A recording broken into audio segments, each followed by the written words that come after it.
They do all this for some doodad that the tiny critters didn't want? It is unwise to trivialize that which one simply does not understand, Doctor. We can safely assume it is more important than a doodad. I think you just managed to insult me twice, Spock.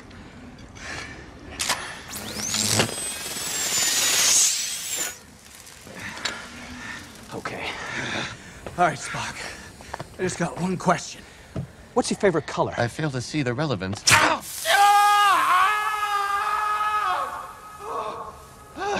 Yeah, they say it hurts less if it's a surprise. If I may adopt a parlance with which you are familiar, I can confirm your theory to be horse shit. I hope this isn't going to be a problem. Why should it be a problem? We're going to have a wonderful time. Now, if you don't mind. Trekcast. Sideways. There we go. Sorry. Yeah. Do that? Yeah. Look at that. You got a fridge? Is it... I gotta say, as far as prisons go, this is a nice prison. Yeah. Was it one of those extended stays? Is that what that is? Yeah. You know what? Let's just do the intro before we get right into it. Otherwise, we're going to be talking about stuff that we'll have to talk about again. Yeah. So I think I'm going to do the intro. I haven't done it in a while. Yeah, okay. You do. Okay. Hello and welcome to Quarantine Cast, the most unpredictable COVID-19 podcast in the galaxy. I am one of your hosts, Dan Lombardo. With me, as always, Chad Waldo, Daniel Reyes, and we're going to have a special guest in a little while who I think we're going to keep that a surprise until he, or she, we don't know. It's 2020. He was a he yesterday. We don't know about tomorrow or today. So, so there's that. So this is Trekcast, the galaxy's most unpredictable Star Trek podcast. What's up, fellas? How you feeling, buddy? I feel pretty good. You sound good. Thank you. To bring everybody up to speed, what's today? Sunday. Sunday. Sunday. So Tuesday, as it's everybody first knows. contact day. It is first contact day. It's also no contact day. Yes. Funny. But, most of our listeners know I've been down in New Rochelle off and on since the beginning of March dealing with this COVID-19 thing. And I think Chad's had it. He's leaving us. Yeah, that's fine. Yeah. That's fine. We're always carrying him anyway. That's right. So you're in the hotel. I'm in the hotel. I woke up Tuesday morning and had a Scooby-Doo moment where I said, "Ruh-roh." Right. Didn't feel so hot, so I didn't report for duty that day, and ended up getting tested later that day, and that's a pretty long 25 hours to wait. They put a rush on mine because I was working there. Yeah. But obviously, I came up positive, so I was quarantined, and there's been a little back and forth on how long I'm stuck here. There seems to be a little confusion, but apparently it's a minimum of 10 days. So I'm here. Today is Sunday.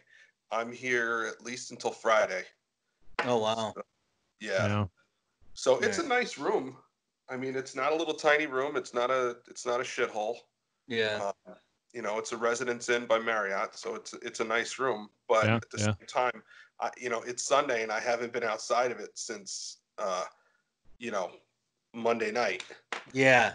That sucks. Yeah, that's a long time.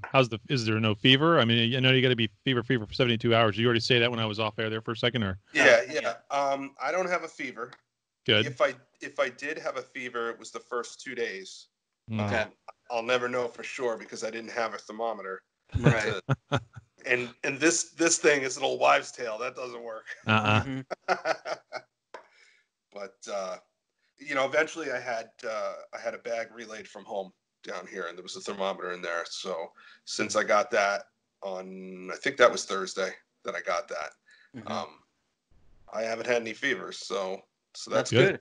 Good. Yeah. That's good. And I'm sure you guys saw the picture that I posted earlier. My coworker is also quarantined. And he's in a nearby room, and we kind of face each other in the courtyard. So it's nice. We open the window a couple times a day and chit chat. Oh, that's cool. Yeah, that's cool. Yeah. I was gonna ask, what are you doing to stay sane, man? Netflix. Yeah. Netflix. Netflix, and of course, Tiger King. Tiger King. It's funny. I don't think that makes you say, "Oh my goodness." So we can talk about that bitch, Carol Baskin. Chad's ready to go. I zipped through. I started watching the first episode after you guys told me about it. I couldn't get through it. This was before I got sick. Right. I couldn't get through the first episode. Once I was a prisoner in my own hotel room. Zipped through the whole thing in one day. Yeah, of course. So, it's a total train wreck. Do you have your Roku stick with you, or is that how you're watching Netflix? Or the TV in the room has Netflix built onto it, so I can log in. I can log in my own account. I have my Roku. The problem is, it's not a real television. It's a hotel television. Right. So it's essentially a monitor that's hooked up to their box. Mm-hmm. So, and all the other HDMI ports and AV ports are disabled. Mm-hmm. So the only way I can hook my Roku up is to disconnect their box, which is fine. It works, except I have no volume control. So I have to watch it at maximum volume. And after about 5 minutes of that, I was like, yeah, no, I don't need it that bad. Well, you should do that with Contagion. Yeah. So everybody hears all about Contagion. Mm-hmm. It's funny. The other night, I watched The Shawshank Redemption. Yeah. Nice. And then I watched Outbreak. Yeah. And then yesterday, I was 5 minutes into Deep Impact before I realized I had a Morgan Freeman film festival going. Yeah. At a Morgan Freeman film festival, totally by accident. That's awesome. Yeah.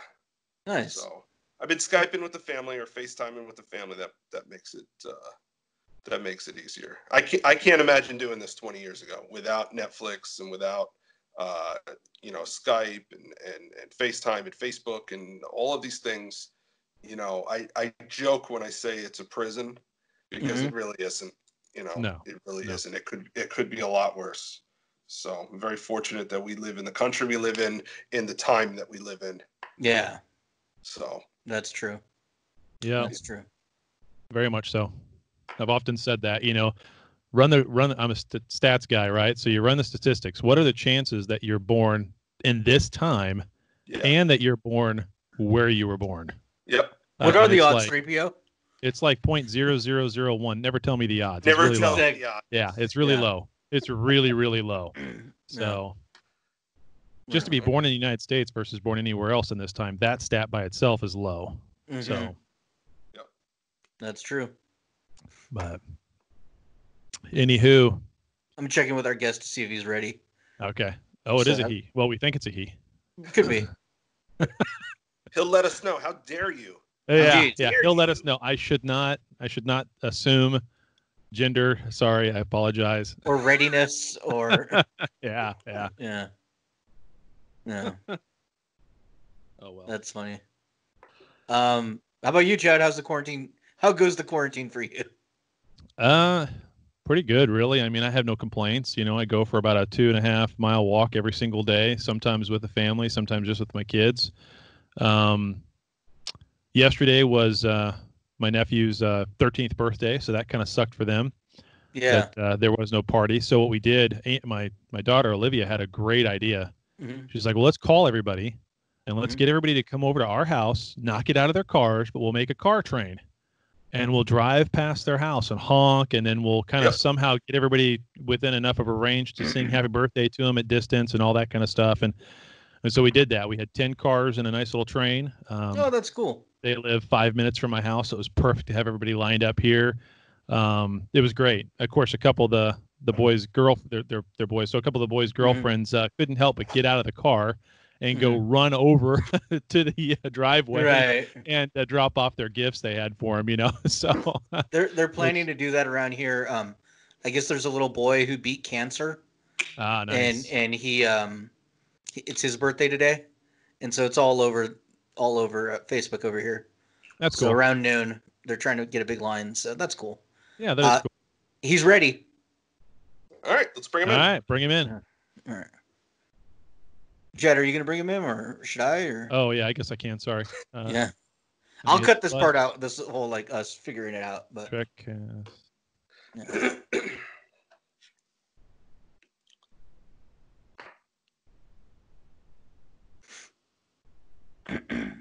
All right. He's been added.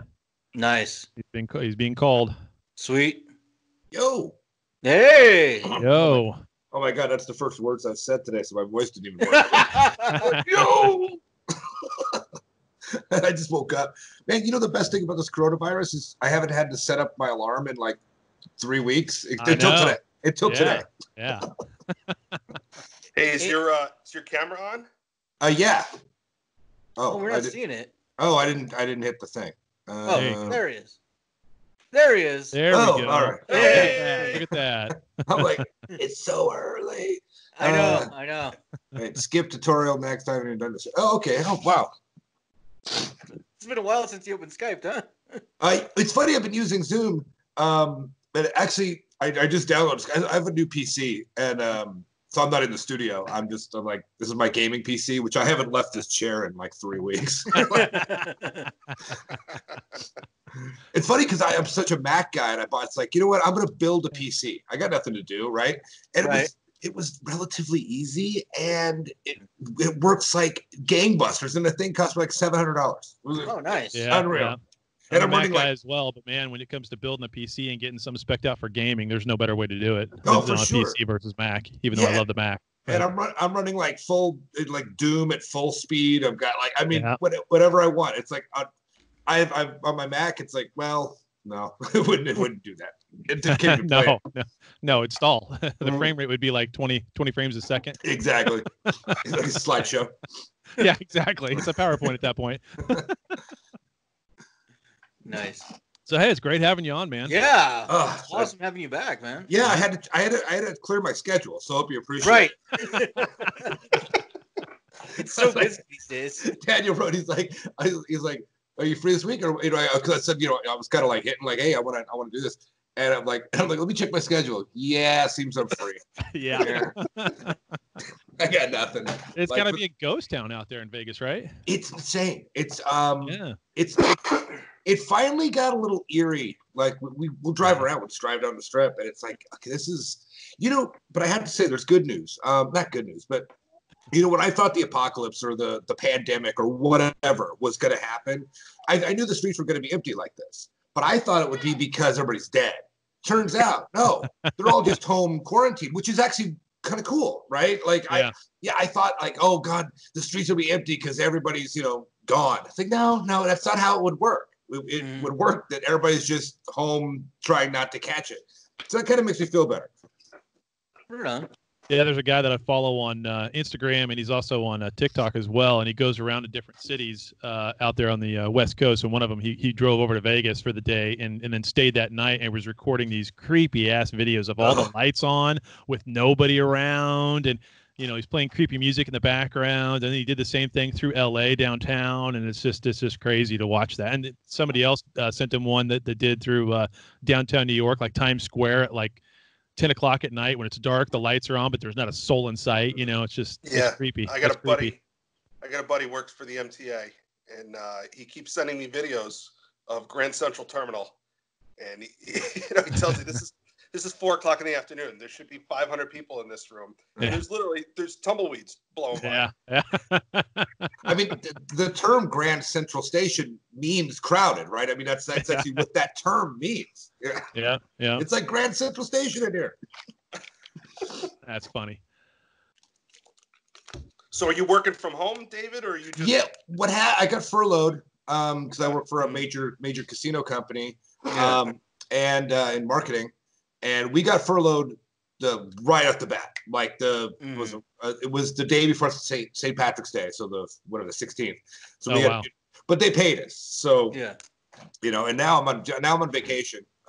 So because they're paying us, and then they might pay us again. But in the meantime, I had a bunch of vacation saved. So it's kind of funny when you're furloughed and they're paying you. It's like you feel kind of guilty, but then when you're on your own vacation, I'm like, I can do whatever because this is my time now. Right. Yeah. So if I would have played Doom for 12 hours, I'm playing Doom for 12 hours because I should be in Mexico or somewhere fun, right? You know, it's my vacations, what I saved it up for. I'm hoping that when we go back, they'll say, hey, here's your vacation time back. No one has ever said anything to that, but that would be kind of nice because we're all wasting it right now. Yeah.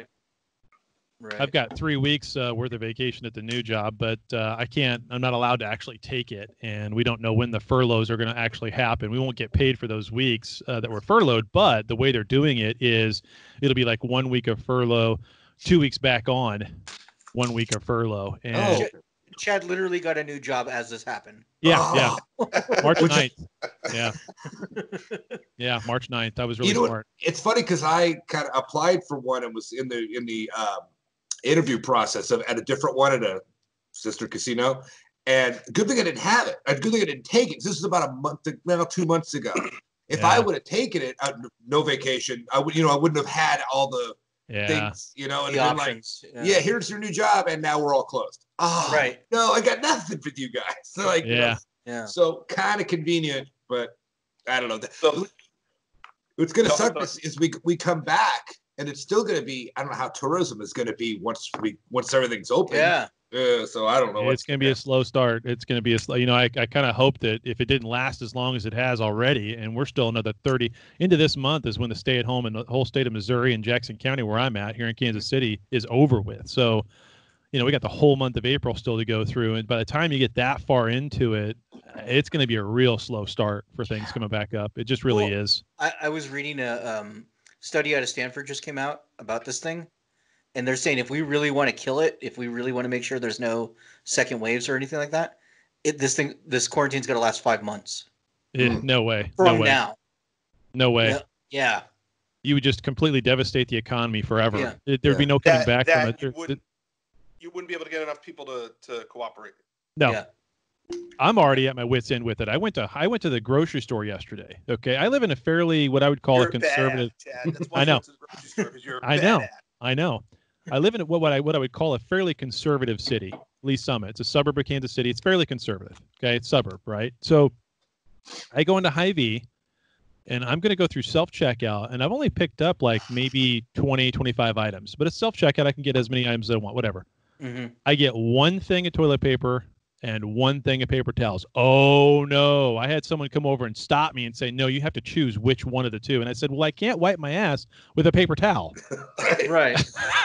And you can't clean up a mess with toilet paper. Yeah, you can, but I mean, you could do it with a pillowcase too. That doesn't mean you want to. So, Dan, how did this go down? With did you're obviously in quarantine, right? Yeah. Did you have symptoms, or was you just tested and they? So to bring you up to speed, March 4th, the night of March 4th, Space Force Command activated me. Oh, okay. Effective March 5th. So since then, we lost him. Oh, there he is. Yeah, there he is. Yeah. Since then, I have been down in New Rochelle, which is a suburb of New York City. It's just north of the Bronx, but that was the East Coast epicenter of this thing. So I've been working down there off and on, which is about 100 miles from where I live. So my most recent tour was supposed to end on Tuesday. Tuesday was supposed to be my last day, and I woke up Tuesday morning, and my body, I had just had body aches all over the place. I was really tired. Even though you felt it? Oh, yeah. Oh, no. Oh, wow. I felt it. I had a cough, but the cough wasn't terrible.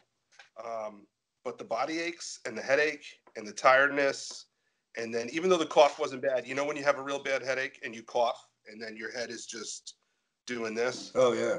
Yeah, so that was bad. So I immediately reported in that I wasn't coming in, and they got me tested the same day, and 25 hours later I had the results, and they said, stay in your room. So, I mean, it sucks. It's a shitty situation because, like I said, I was on the last day of being here a week. I had like 1 foot out the door when this happened. But on the other hand, I got a wife and 2 kids at home. So, I'm glad I got it when I did. Oh, right, because they're not quarantined. If I contracted it one day later, I would have already been home when the symptoms showed up. Yeah. And I would have already infected the family. So. Oh, good. So I'm here for 10 days in this room. I had them relay a suitcase from my home down here because after a few days I was on my last pair of underwear. I don't think I've changed mine in 10 days. What's everybody laughing at? Whatever. I mean, who cares? Who's gonna check? Yeah. Mm-hmm. I'm surprised you're wearing pants right now. You know what I did yesterday? I put on jeans for 10 minutes just to feel like a real person. Yeah. By the way, I put on jeans early in the week just to make sure they still fit. mine are a little tight right now. Yeah. Dan, the post this morning, is the guy next to you, is he quarantined as well? What's that? That you made a post this morning. Or is that guy in quarantine too? That's my coworker. Yes, he's quarantined. I feel terrible. You know why he's quarantined? What? Because Monday night we were in his room drinking beers before bed. Oh. So, but I mean, we're all working together down here. Wow. So, Right. you know, it's not like we're the only two. There's other people. There's other people who've come down with it. So, you know, I joke and say I gave it to him because we were, you know, drinking beers together. But, you know, a third guy who wasn't in that room drinking beers with us, he got it too. So, did I give it to him? Did he give it to me? Who gave it to? Yeah, no way to know. Yeah. No way to know. This stuff. That's kind of that's the only thing about this that I think is bad. Yeah, obviously the mortality rate's bad, and we don't really know what that mortality rate really is yet. But the worst thing about it is just how freaking contagious it is. Yeah. It's so contagious. It spreads like wildfire, man. It does. Well, that's the thing. Does. I was working in a facility that is, you know, it's a testing facility for this stuff. Mm-hmm. So there's literally hand sanitizer every 15 feet. There's a safety of it's a command center. So there's a safety officer walking around saying, you're too close, back up, spread out. You know, only 4 people eat at this table. You got to move over to that table. So I mean, they're on top of it. And yeah, I was sanitizing every chance I got. But then they also sent me out on a logistics run to go get supplies, and I went to Target. No. And I touched the same filthy shopping cart that, you know, everybody else does. It was filthy before COVID was a thing. Right. Right. Well, and would you say this was March? This was like what day? This is before St. Patrick's Day, right? Before the shutdown. When I started. Yeah. When you allegedly, or when you might have Target run and all that. Yeah. Yeah. When I got, I'm sorry. Well, when you ran to Target, you've done that several times, probably. Oh, I've been doing that for a whole month at this point. But yeah, and so Sunday, I mean, you could have gotten it on the 10th for all you know. Yeah. So because it has, that's the other thing too. Its incubation period is anywhere from 5 days to 3 weeks. Yeah.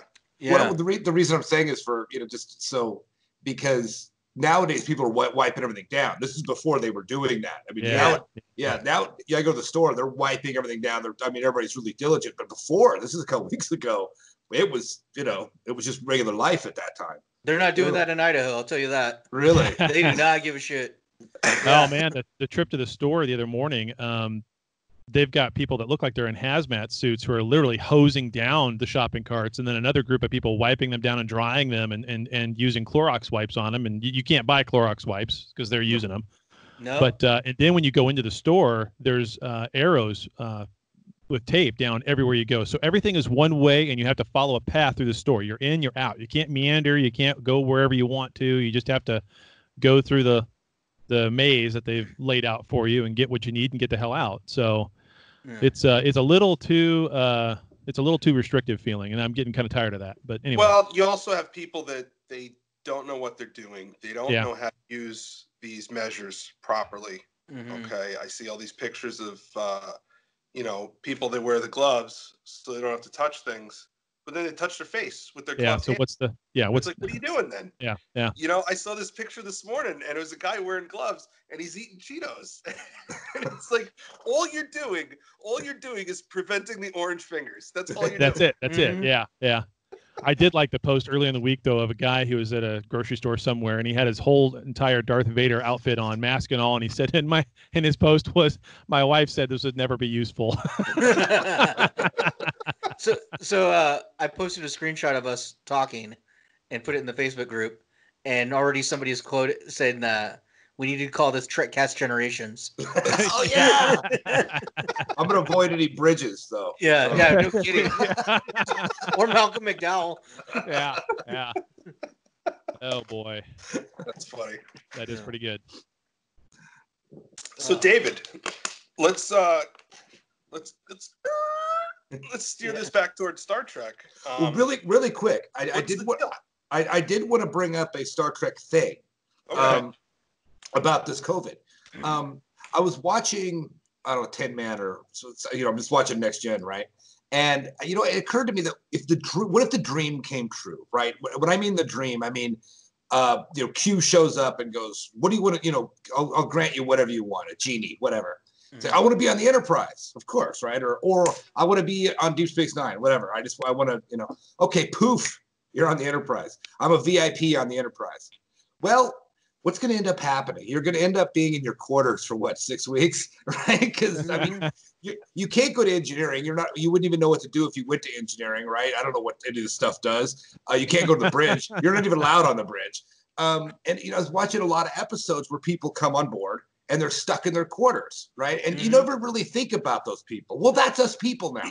Right. Except our quarters is our house. So it's actually, we've got it better than being on the Enterprise right now, right? Right. In fact, confined to quarters. Exactly. And exactly, if we were actually on the Enterprise and we booked some time on the holodeck, we'd probably just pretend we were at home, right? Like, I'm just going to pretend I'm home for a couple hours instead of being stuck in this. Because as far as I can tell, in the quarters, there's not even a TV in there, right? I mean, you're just, they just sit around and read books, or I don't know what they look out the window, but in the habitat ring, Deep Space Nine doesn't kind of work because I've proven I can sit at Corpse Bar for 10 hours, so I could do that. But if you're just, say there's an ion storm and you're stuck in the habitat ring in your quarters, well, here we all are. Welcome to the dream.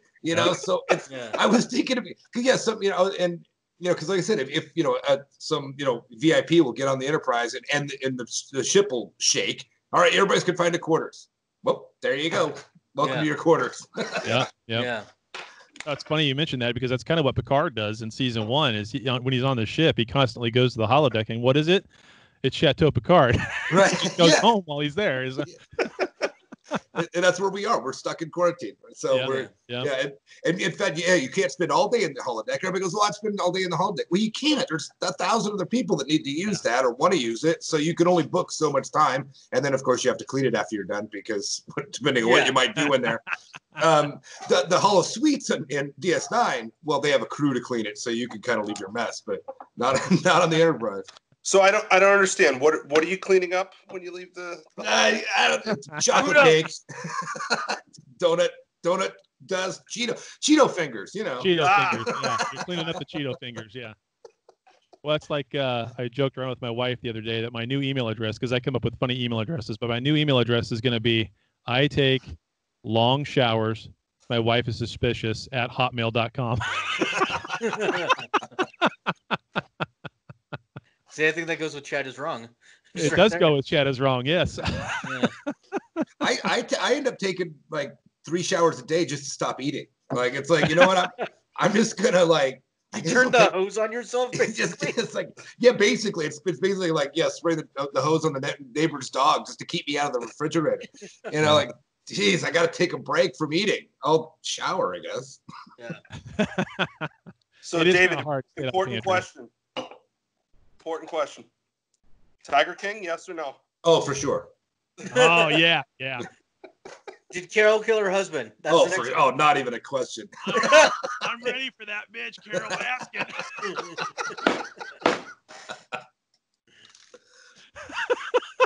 You know what? We watched the first episode, and I was so inspired that we stopped watching it, and we ended up watching this other documentary just because I'd heard of it, called the Whites of West Virginia. Oh yeah. Because I was like, I wanted more redneck than I was getting. Like I'd gotten like, you know, a little bit of a little buzz, and I wanted like a full fix. But then we watched that and we were speechless. I mean, it was over and we're like, yeah. And then we went back to Tiger King. That was way too far. We overdosed on redneck. You never go full redneck. No, it's too far. But if anybody hasn't seen The Whites of West Virginia, it's called The Wonderful Whites, or just called The Wonderful Whites of West Virginia. Dude, that thing is, oh my God. So we went back to Tiger King for a little more class because that was just too much. You know? I've got the live show of that in Idaho every day. I'm not even kidding. You guys have no idea. This is the Wild West over here. Oh, I'm sure it is. It is. I spent a lot of time down in Oklahoma on my past job, so yeah, I know. Yeah. I have one Tiger King question. I know that's just because it's topical. I saw a meme, but you know, memes are memes. But the alligators, were those really Michael Jackson's alligators? Like there's a thing going around that he had put them there at Doc's place. Yeah. Yes, those are. Yeah. The died. Yeah. He did so many different things with artists and movies, and I mean. Both Ace Ventura movies were all of his animals. The Janet Jackson video that she did with the tigers was his animals. Britney Spears, when she did "Slave for You" with the giant python, that was his animal. I mean, he's tied into that. So they were Michael Jackson's alligators. They were Michael Jackson's alligators. Yeah. Are the alligators still in counseling? But I mean, that's how crazy the show is that they didn't even mention that. Like that's how there was so much else of a train wreck to talk about. They didn't even mention that. Well, they're coming out with a new episode allegedly. According to Jeff Lowe. Yeah, according to Jeff Lowe, a new episode is coming out this week. A new episode of what? Tiger King. How? An update with Jeff. What's going on with Jeff Lowe? Probably the con artist guy. Yeah. That's smart because the irons are hot. They got to strike. I mean, the whole world. Yeah. I want to hear more about those golden nuggets, though. No, I don't need to hear anymore. But what timing? Netflix. I mean, they couldn't have planned it. But I mean, to have this show, because it's kind of like making of a murderer. Like, you know, that just took the world by storm. But there wasn't even a quarantine at that point. This is just everybody. No one's got anything to do. And you see the people on Facebook. I'm not going to watch it. Well, what else are you doing? You're not. I mean, it's like. In the old days when you said, you know, oh, have you seen whatever show? You go, I wouldn't watch that show. Well, because you have a life. But now you don't. Yeah, you're not impressing anybody. You might as well watch it. We're all sitting around watching TV all day. Yeah, you know? yeah. Well, I think even if we didn't have the quarantine, it would have been popular, but not like this. Oh no, everybody's talking about it. Yeah. Everybody's talking about it. Yeah. I do like what you mentioned as far as they didn't even mention the alligators with Michael Jackson, and that, because there's so many other things, and even in the top 5 isn't the guy, the long-haired guy at I forget his name now. Anyway, at Joe Exotic's place, where he's literally smoking a cigarette, filling up a gas tank. The manager or whatever. Yeah, filling up a gas tank of gas. While he's in a shed, a wood shed, with a whole bunch of other gas cans behind him while he's doing that, and that's not even like a top 5 craziest moments. Yeah. Or like the guy at the end pulls up with a skeleton in his car, and we don't even by that point. You don't even care. You're like, it didn't even register. Like, he pulls up in those weird 4-wheel, whatever those, like, I don't know, some crazy ATV or whatever. Yeah. And he's got a Halloween skeleton in the passenger seat, and we don't even. It didn't even faze us. Like, whatever. No. Yeah, that seems normal. Yeah, or like the fat guy had to have his shot on the jet ski. He had to have his shot on the jet ski. With Eye of the Tiger. Yeah. Oh my God. Oh well. Yeah, it's a great show. Yep. All right, enough of Tiger Cast. Yeah. As one of the listeners has said, this show is basically just guys coming together talking about anything and everything, and Trek kind of holds it all together. So that's a perfect analogy of right there. So David, where are you in Star Trek land? I know you hadn't watched Discovery. Did you watch Picard? Have you watched any Discovery? Any of the short treks? Anything at all? Nothing. I mean, it sounds so bad, but I don't even have CBS All Access, but and I don't want to be that guy, the get off my lawn guy, but I'm kind of the get off my lawn guy. That I just, I just can't I should, just because, again, like to take my own advice about Tiger King, what else do I have to do? Yeah. I mean, I might as well. I mean, there's no reason not to. I think I would watch Picard before Discovery, just because of there's no reason to not watch. There's no reason for me not to finish Voyager at this point, because what else, You am still I haven't doing? finished Voyager? I've never done this is such a Trek thing to say, by the way. When someone says I've never seen the movie all the way through, I get it. There's a few movies that we've all seen that I don't know if I've ever seen it start to finish. I don't think I've ever seen Voyager start to finish. I've seen episodes, but never just like put it in and then a month later you're done. And that's a Trek thing, because that's just how we do things as Treks. Well, it's a nerdy thing, completionist, Yeah, and in order, just to watch it, not just, I've seen them all. Nah, that's not good enough. No, as a real nerd, see them all in order. Well, it's Star Trek. You got to follow the rules. Right, exactly. And the funny thing is, Star Trek, you follow the rules. Yeah, that's true. Oh God, yeah.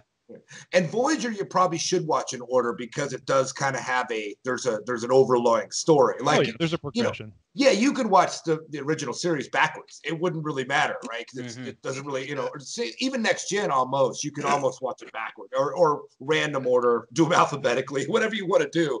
Right.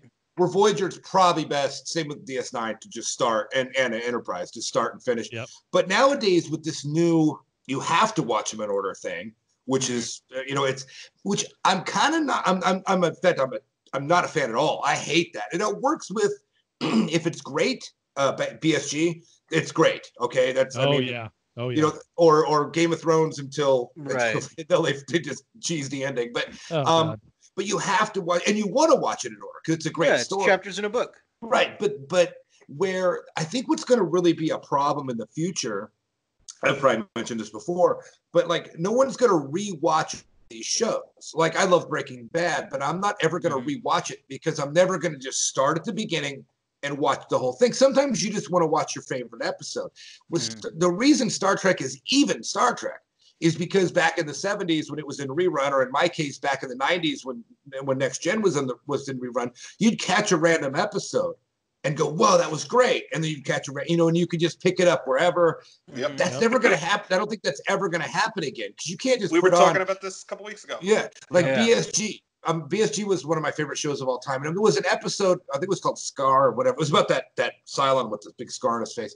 I love that episode, but I'm never going to pop that in, because I don't even know where they are in there. I've forgotten. It's not. There's too much detail. You miss too much by just exactly. You can't just pop in and out on a show like that. You have to watch it in order, and that's the same thing going on with Discovery. It's the same thing going on with Picard. Mm-hmm. Yeah, you can't just. Oh, you got to see this, because if someone said I've never really seen Deep Space Nine, I'd want to show them, of course, Pale Moonlight. But a Pale Moonlight, though, you almost have to have a little bit of backstory, right? Yeah, I disagree. Right. I used Pale Moonlight to introduce a friend to Star Trek. It's the best episode of television ever. I think, yeah. Right? Like number one. What have I been telling you, two jokers, for 3 years now? Yeah. You have. But who are if they knew nothing though, like who are the Romulans, who's the Dominion? There's a little bit of, you could still give them, but you almost have to give them a little bit of a primer. Not much. Yeah. But It's like a Marvel movie. Right. Okay. Yeah. Good example. Good analogy. But like, if you said, here's Way of the Warrior, like that's almost better. Like, okay, you could just, or Data's Day, which is my favorite Next Gen episode. You don't need to know anything. You could just watch that as it is. And with this new serialized television, you can't just go, oh, you got to watch the Red Wedding. Well, I don't know who it. In fact, I barely knew when I was watching it. I was in the middle. They had no names. You couldn't keep up with that in Game of Thrones or so. They all look the same. Yeah. Or 30. Or like I said, this episode of BSG is like the best episode. Yeah, but what the heck is going on? But it was the best because you had the context as you were watching it. Yeah. Right. It's like I guess the best example ever is Return of the Jedi. I mean, I'm sorry, Empire Strikes Back. Yeah, it's the best movie ever made. But you kind of need to know. Jedi. Yeah. Hard to troll right there. I will say I've also never seen Rise of Skywalker. Never seen it. Oh, you're not missing anything. The last one. Yeah. I never. By that point, I was like, you know what? I'm done. So I'm not. That's the only Star Wars movie I've never seen. I haven't seen it. What about Mandalorian? I haven't seen that either. And that you know what's great? That I'll watch. You know, that was excellent. I only haven't watched that just out of it's inconvenient. There's no political statement there. I just haven't seen it. I mean, I would though. There's not a like, you know, this is crap, I'm not watching it. No, it's just I don't have Disney Plus, and I mean, I guess we can always go sailing and find it. But what I like about Mandalorian, it's kind of it's a bit of a hybrid. It is. It is an 8-part. Is it 8 episodes, 10 episodes, whatever it is? 8, yeah. All right. It is an 8-part movie, but each episode has its own story as well. So. Oh yeah, they're all very nicely closed. They have a definite beginning, a definite middle, and a definite wrap up. Yeah. And you could watch them out of order. You don't really need one context for the other. They overarching have an underlying story that you might miss on, but it's not that big of a deal because it's really a Western. Yeah. You know, the Mandalorian waltzes into a new town where they need someone to come, a gunslinger to come in and help, and he does what he needs to do and helps out, and then he gets the hell out. I mean, every episode that. That's a great idea, and I think some bold, filmmakers or TV makers are going to maybe go back to that. We call it the Star Trek ending. I mean, that's what that's called. That tying it up at the end. Somebody's going to try that. Well, I guess the Orville. They just they're nailing it. It's like that's Star Trek. Really. Are you watching the Orville? I'm behind, but I'm in watching it. But I'm behind. Yeah. That show's great. It is. They get it. They totally get it. And I think that it's the Simpsons. I mean, at South Park. I mean, they kill Kenny every episode because it's not. They're not in order. They're not a timeline. And that's getting. I get it because they want that binge watch. I understand that the marketing behind it, but for legs, again, Breaking Bad may be the best television show ever made, according to people, or The Wire, or one of those shows. Mm-hmm. But is there a rewatchability to it? Unless you sit down and go, I'm going to spend the next 2 weeks watching this show. I'm not going to do that. I won't do it again, even though I loved it. I'm not going to do it again. I mean, we're in quarantine. You're not doing it. You're not going to do it. Exactly. Yeah. I'm watching Next Gen again. Like, why would I do that? I've seen it 1,000 times, but you, especially in these times, though, this is what's good about those type of shows, like Next Generation or Deep Space Nine, or whatever your Trek is. Mm-hmm. It's comforting. You feel like I was just saying with the being in quarantine. Well, there you'd want to be in quarantine because you love this. It's like it's your crew. These are your friends. And you want to be around them. So you get that warm, fuzzy feeling. I don't know if Discovery has that warm, fuzzy feeling. No. Where these are your friends and you love these people. And when you look at Data or Geordi, or you could be an episode where it's just them two. It's not. I mean, there's several where they're the major part of it. But like you could just sit and watch those two. It's like Gopher and Doc on the Love Boat. You could just watch these guys be these two guys, and you love them. I don't know. I haven't heard anything about. Oh, I love this character on Discovery. I mean, is there like when I watch the Deep Space Nine finale, and I see O'Brien and Bashir saying goodbye to each other. Yep. Okay. I develop a lump in my throat. Yep. I do, because I felt like for 7 years I sat next to these two guys at the bar, and I was the third guy playing darts. Battle of Britain. Yeah, Kate was a bitch, and all of that. Discovery, I don't get any of that. There's none of that in Discovery. It's very cold in that standpoint. Who's the guy we never met that died in the Battle of Britain, and they were throwing their glasses? It was like, he was the best bloke that ever dumped his ship in the channel. Yeah. It was like here, and they were gonna throw their glasses and corks. Like, no. Like, oh my God! That's, by the way, there's a great 2-parter episode. That was the Homefront and whatever, when they come back to Earth and there's the scare on Earth that the changelings were here, and I'll think of it later, whatever that guy's name was. But it was, you feel like that guy. You're the guy. You want to go to the holosuites with them and fly in the Battle of Britain and do whatever they're doing. That love, you see, Kira and Dax come out and they're dressed like, Camelot. It's like you love them. I mean, these are your friends, And I think I don't know. Maybe the world's more cynical, or or maybe, you know what, we didn't give enough credit to Brandon Braga, you know, back in the day for taking control of this series after Roddenberry died, and really, you know, we gave him a lot of crap. But you know, when you do something for 10 years, you're going to mess up a few times. I mean, sure. It's going to happen. But he did a really good job. I mean, these characters were so beloved. I mean, even Voyager cast. I mean, which is considered, you know, about a C+ in the Star Trek world. But still, you got to hand to the characters. I mean, everybody, you know, if you love the Doctor, who doesn't love the Doctor? You know, who doesn't? I love Nicholas Locarno on Voyager. That's Dan's favorite. Yep. It's funny because I mean I kind of like him. I like him better as Locarno, but I love that you love them all. I mean, even in Enterprise. I mean, you don't love that was where they started to like. Okay, I don't like everybody on this, but again, love the Doctor, love the Captain. You know, Mayweather. But a lot of them were just not that you didn't like them. They just weren't as intense characters as before. You know, they weren't as well-rounded characters. Right. No, you barely get anything out of Mayweather. All 4 seasons, you barely get anything out of him other than a couple of episodes where he's, with his pops on the Warp 1 freighter or whatever.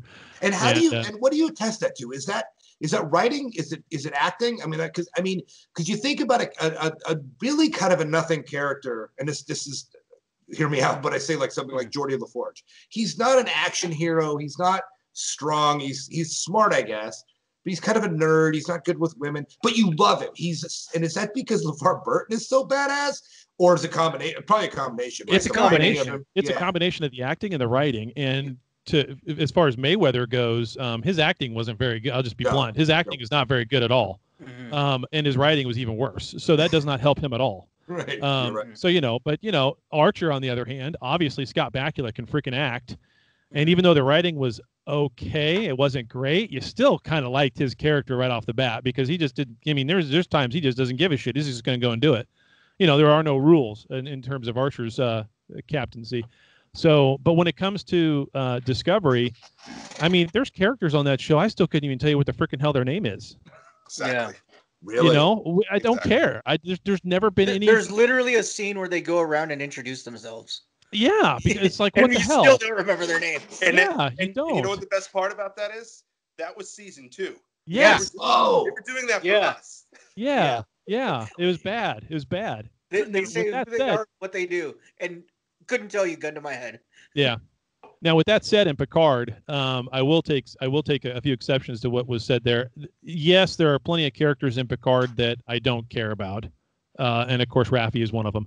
Mm-hmm. But there are several scenes in this first season where you're watching every moment of it and loving every moment of seeing Picard and Riker again, and seeing Picard and Troy again. You're gonna and want hearing some pizza about their son, and having some pizza. And I mean, there are moments, and then of course with Data at the end. I mean, there are some tearjerkers there. But the reason that's there and the reason it works in the first season of Picard is because of all the shit that happened in TNG. Okay. Not because of what they really care did in that season. characters. We already cared about those characters. Right. It's less about what they did in that season. It's more about what we already knew about those characters in the past. So I'm with David on that one. I think we should give Berman a little bit more credit because what the writers are doing now. I mean, I've said several times before that sometimes the writers on Discovery and Picard, it's like they're genius. They've got all these little things that are going on. There's a little bit of mystery there, and then all of a sudden it comes together. And it's like, it makes sense. Then there are times it's like, what the fuck were you thinking? That was the stupidest fuck. I mean, so it's so all over the place. And I'm so new at this. I mean, I've seen literally nothing. So I'm just, I mean, we're going to like baby steps. So both of these take place in what is called the Kelvin timeline. This is all Prime. No, it's all Prime timeline.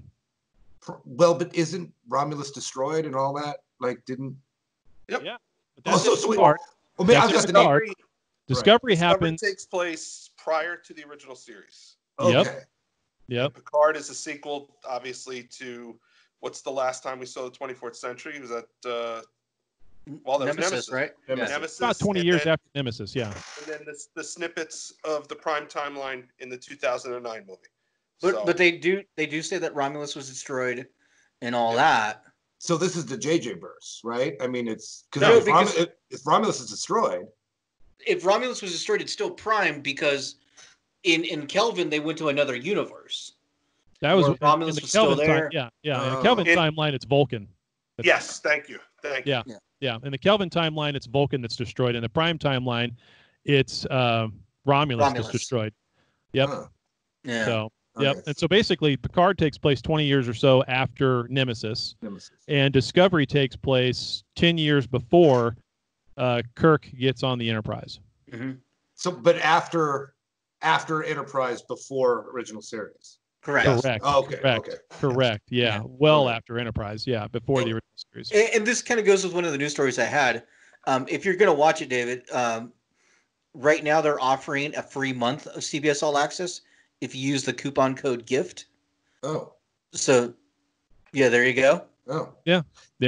And that's both shows are on. Yep. Both are on there, and you'll get to watch them both. Okay. And the short treks. What are those? Little like 15-minute rap. Rap. They're nothing. David's head will explode.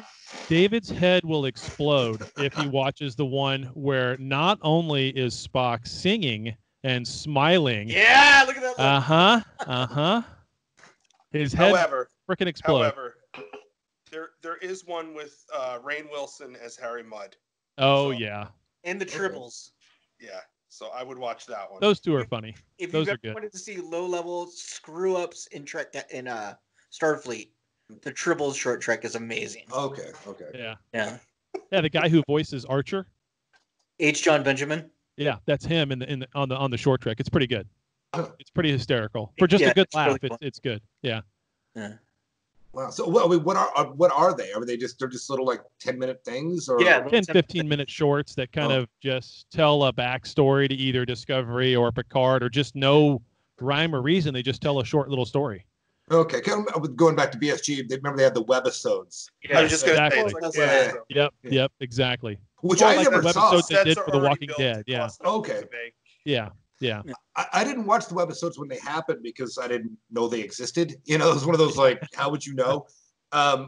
In fact, kind of a little side note, isn't there also something with Fortnite and Star Wars that you're supposed to know that I didn't like? There was a recording from the Emperor. Yeah, that only happened in Fortnite, and that kind of made sense if you watched the last Star Wars. It's like, okay, hey guys, I'm just stepping away for a minute. My neighbor wants me to come to the window. Okay. Little social time for Dan. Right, exactly. Hey, take it when you can get it, man. That's all you're going to get. You're stuck in the hotel room. That's what I like about this. I mean, that's why I got Zoom, because I was like, just to talk to people face to face, man. I mean, it's like Alicia and I are just home by ourselves, like nothing, Yeah. I have probably 6 or 7 Microsoft Teams meetings every week now, sometimes 2 or 3 a day. And with the company they work for, Hexagon, they never did those Teams meetings with video. And the first time I got on about a month ago now, almost a month ago now, I, of course, have video and the mic and everything else and the headphones and all that. And since then, it's like everybody's coming on with the video because you can no other FaceTime with anybody if you don't. So no, it's almost necessary. I was a couple of my local bars that we go to were like, can we just do like a virtual happy hour? Like, I mean, just all make a drink and play a song and just like kind of all hang out, just to be around people. I mean, that's how bad this. Again, though, but I mean, if you're out there and you're listening to this and you think this isolation sucks. How long was Kalar stuck in that torpedo tube before they picked her up? Like, I mean, there's a lot of that in Star Trek, right? Where the people are isolated. I mean, how long did it take for Wesley and Picard to get to the doctor's office? Remember, he had to get his heart transplant or whatever. Right. And I remember there's a couple scenes in all. There's probably a couple dozen scenes in Star Trek where they're in a runabout or they're in a shuttlecraft, and it'd be, we'll be there in like 2 weeks or 14 days. And then you just fast forward to there. Well, think about them when they were on that ship for 14 days on a runabout. Oh my God. Shuttle Pod 1. With Quark. Yeah. Well, wasn't it 3 weeks to get to Earth? The one with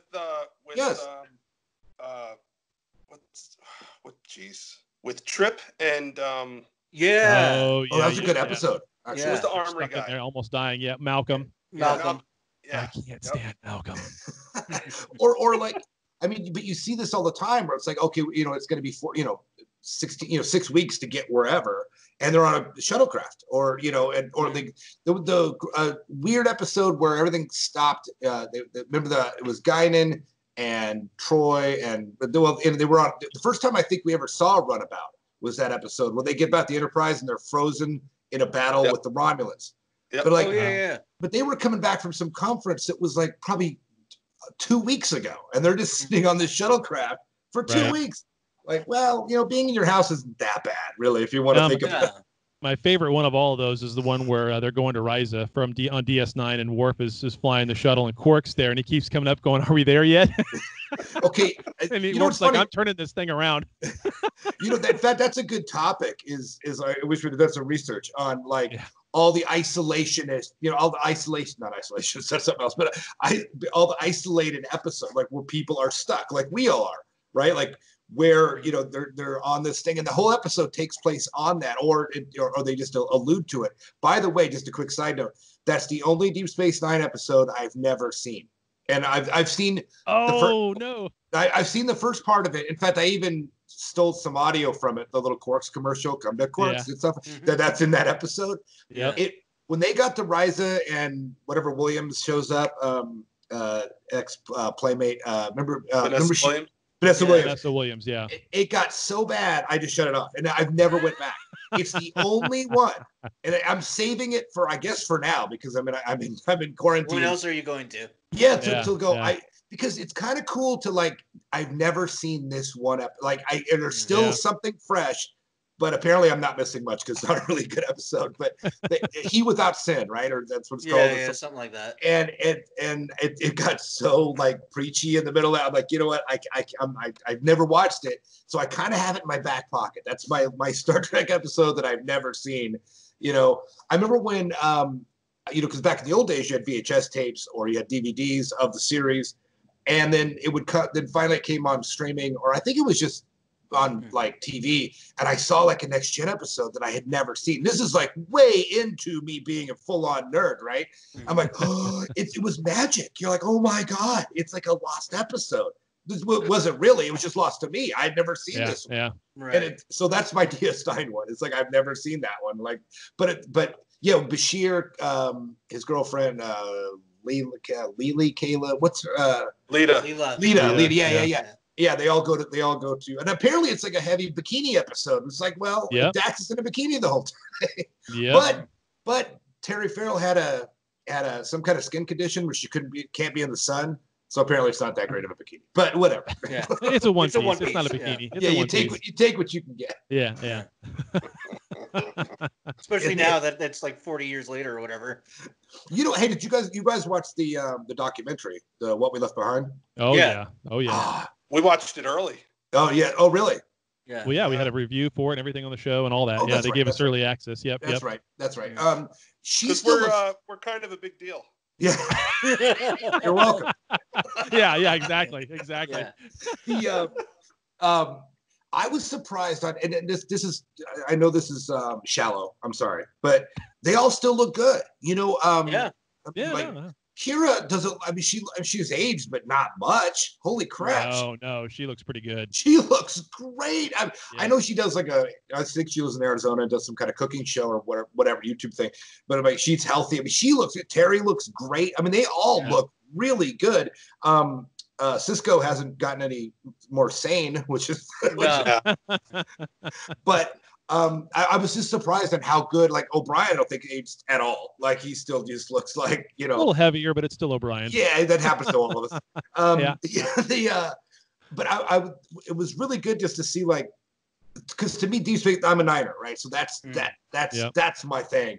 And it was interesting that was my tearjerker, those guys. So I'm like, there they are, and Quark, you wouldn't know. Our Shimmerman is so strange to me because I don't even see him when I see Quark. The makeup is so overwhelming that Odo you could see, right? You could see a little bit, yeah. But Quark, I don't even see it. Same with Rom. With Rom, yep. I can't. By the way, did every time back to Tiger King they showed the documentary guy? I thought that was Max Grodenchik, right? Yeah. Yes. He looks just like him. I'm like, if they make the movie of this, they got to get Grodenchik to play that guy, right? They got to. He looks just like it. Put that hat on him, and he's good to go. Yeah. Even now, Tiger King the movie. Do you hear yourself? Yeah. It's gonna happen. It'll happen. I guarantee you, it's gonna happen. It'll happen. Starring Brad Pitt as the Tiger King. Oh, geez. That's my prediction. Well, I think who's the guy? There'll be a COVID-19 movie too. Unfortunately, about 3 years from now, there will be a COVID-19 movie. No, the Tiger King's got to be who's the all right. Who's that guy? McConaughey. Yeah, they got to McConaughey. Yeah. Being here, I was thinking Andy Dick. Andy Dick could be one of the husbands. Yeah, exactly. I'm surprised he wasn't. Yeah, we don't know. We haven't seen everything. Right. The new episode's coming out.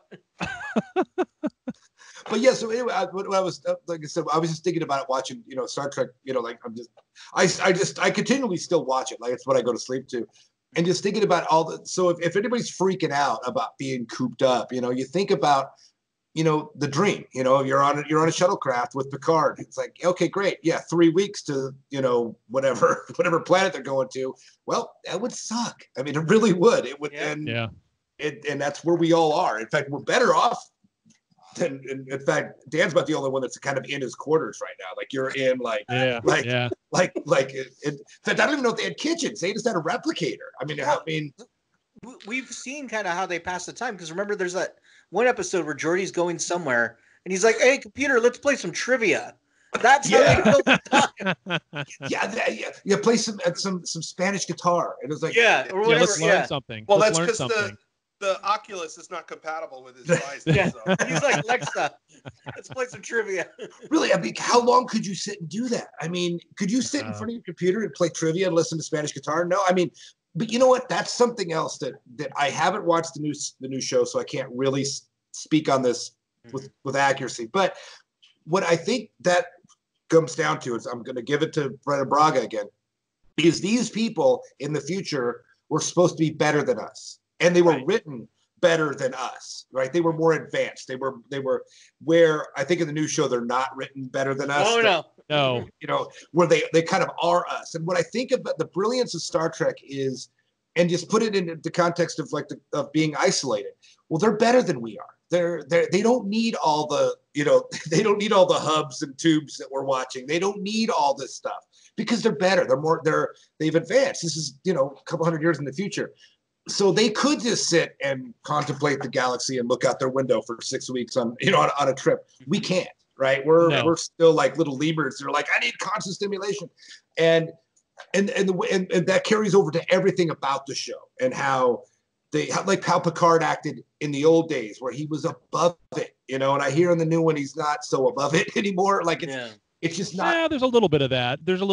He has an arc over the first season where you kind of see him come back to his own. And there's a reason why they start him off as not being himself and they end up with him being more like he was before. I think there's a reason for that. So with that one, I think that was done fairly well. Now, back to your point though, as far as the characters in Discovery and Picard being written more like us, there's a level of realism that they're doing in these two series, as in making things look and feel more like they're real instead of the fantastical, whatever. And they've gone too far with the character development with that because, there needs to be drama. Okay, that was one thing that Gene Roddenberry was a little cuckoo over. You couldn't have interpersonal drama. Well, we're still humans. 1,000 years from now, 2,000 years from now, we're not going to evolve out of our emotions. We're not Vulcans, So. But with that said, they've taken it too far to where now you've got Raffi, who's smoking the snake weed right there on the show. I mean, she's vaping, right? She's got an alcohol problem, and Picard brings her a bottle of wine. I mean, really? They have pop-up ads. So they literally have pop-up ads to show. Yeah, and they have pop-up ads for crying out loud. And then on Discovery, you've got a scene where they're all hanging out at a bar. They've turned 10 forward or whatever it is on Discovery, whatever they call it. It's not 10 forward, but it's like it's their cafeteria basically. They've turned it into a freaking rave, and they've got music, hip hop music going. Yeah, and it's lights, and everybody's drinking and getting kind of crazy, and it's sure that's more like real life, but that's going a little too far because would you really have a raver on a Starfleet vessel. They leaned hard the wrong way. Well, they leaned hard the wrong way. Oh, that's a good way to put it. You know, it's kind of like, because I think what's so fascinating about watching, especially the big three, you know, the original series, of course, but it really kind of got, you know, Next Gen, Deep Space Nine, and Voyager. These people went to Starfleet. You know, I mean, these are these are very intense people. I mean, when you watch, you know, in fact, that was one of the things that bugged me about the 09, right? Where it's like, you should enlist in Starfleet. It's like, you don't enlist in Starfleet. Look what did Wesley have to go through to get into Starfleet? And he's Wesley Crusher, right? I mean, that's... Yeah, you have to think about it like everyone serving on the Enterprise as an officer, right, is a West Point graduate.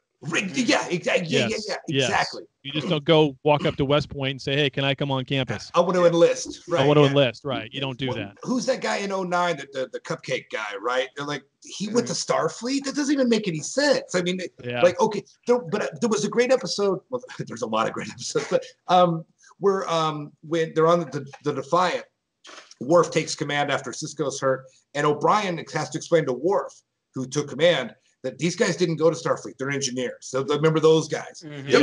But they were still intense dudes, though. These are engineers. You know, these are like, you know, but they're enlisted.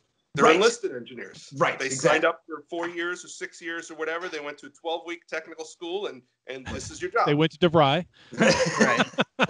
I did. I remember those commercials. But that kind of, the way they wrote, and this is what I'm going to give, I've really got to do appreciation for Braga and the people that wrote the show back then. They had to write it that way. You know what I mean? They had to write them as better people than we are. I mean, that's hard to do. I mean, it's true, but I think really what it comes down to for those guys is they had a better understanding of what Trek was supposed to be. Yeah. Period. Yeah. And this whole new group, I mean, not only do they not obviously have an understanding of what Trek is supposed to be, but they don't even have like a hold on what is canonical and what is not, what has happened before and how things are supposed to work and what doesn't. And even some of the actors they have on both shows, obviously not Patrick Stewart and Jonathan Frakes and the likes of them, but some of the actors that are on the show, like they had to be given a book and said, this is what Star Trek is. And so, you know, so that you know, I mean, you're coming onto this and they don't know. They haven't watched the shows. They don't know. And what was the book that they were given? They're like, when does Darth Vader show up? Yeah.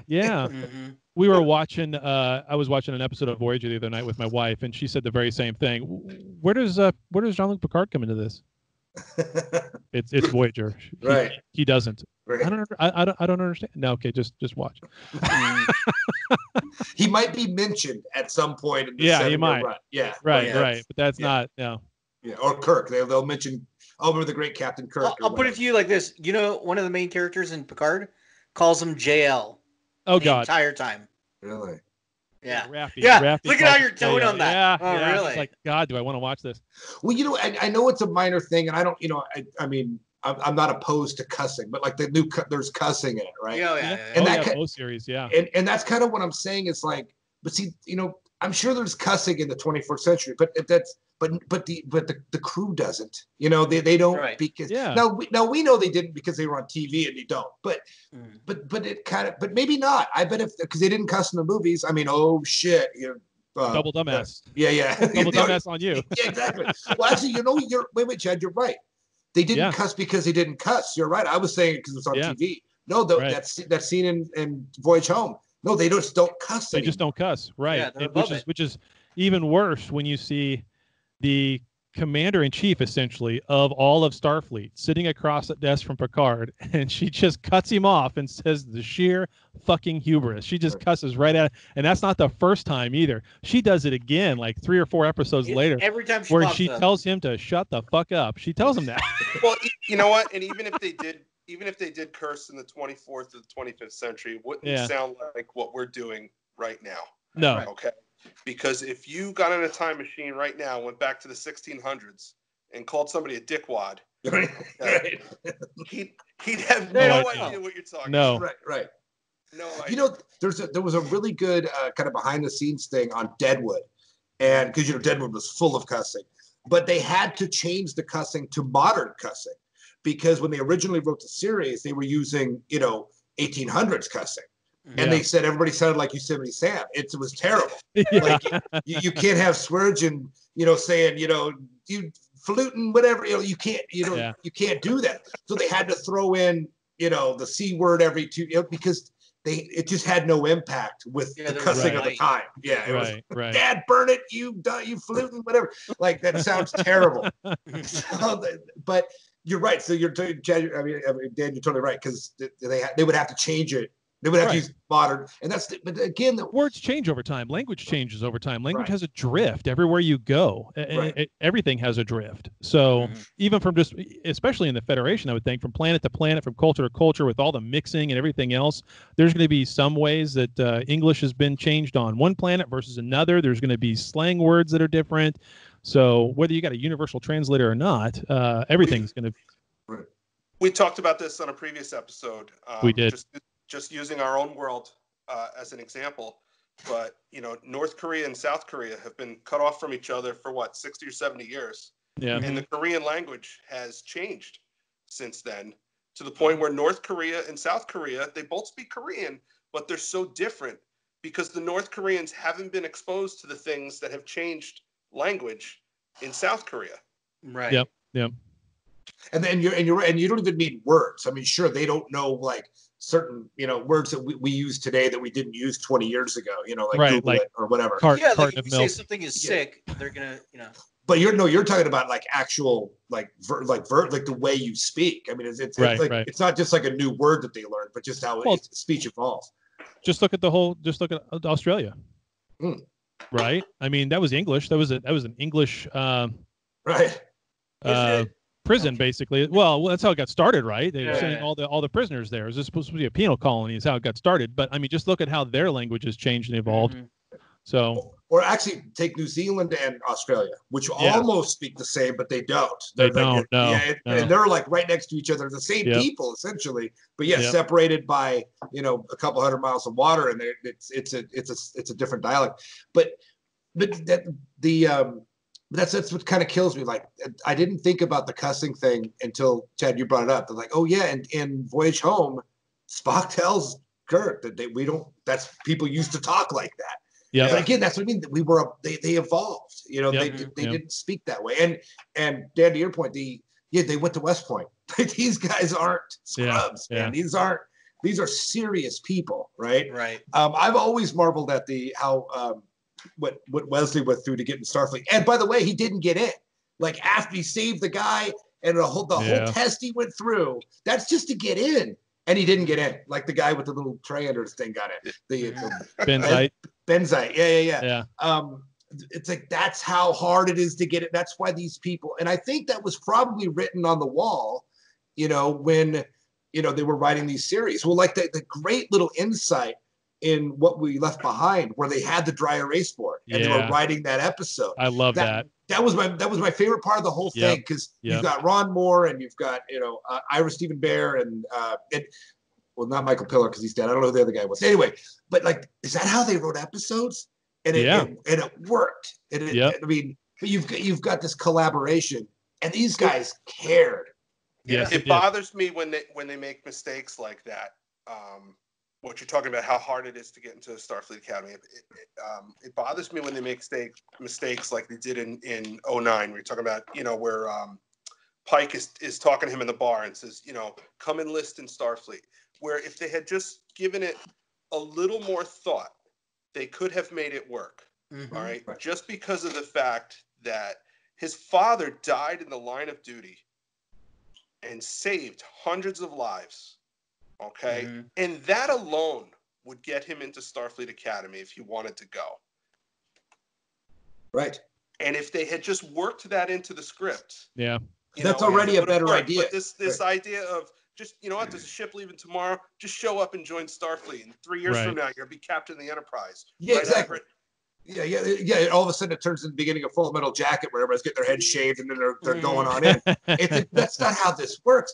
That's a great. That's not how any of this works. That's a great idea. They could have changed the whole bar scene to begin with too, with the monkeys basically, who really, if they're Starfleet material, then they've gone downhill quite a bit. But they could have changed that up to where it was Kirk who instigated all of that, because he could have had that characterization of being kind of a monkey or a bull in a china shop, basically, instead of those guys, right? Because that would have been more akin to his character at the time, you know. I think Dan just wrote a better 09 script, because seriously, and then with the whole Kobayashi Maru, get rid of that. But Spock could resent him for getting in because he didn't really earn it the way the rest of them did. Right. You know, and then you go and you still have the same adversarial relationship starting off that they did with the Kobayashi Maru thing and him cheating, but it makes more sense. It's like and it's based in Star Trek, you know, not just some arbitrary thing that's like, well, just have him enlist, and nobody in the room. Character, right?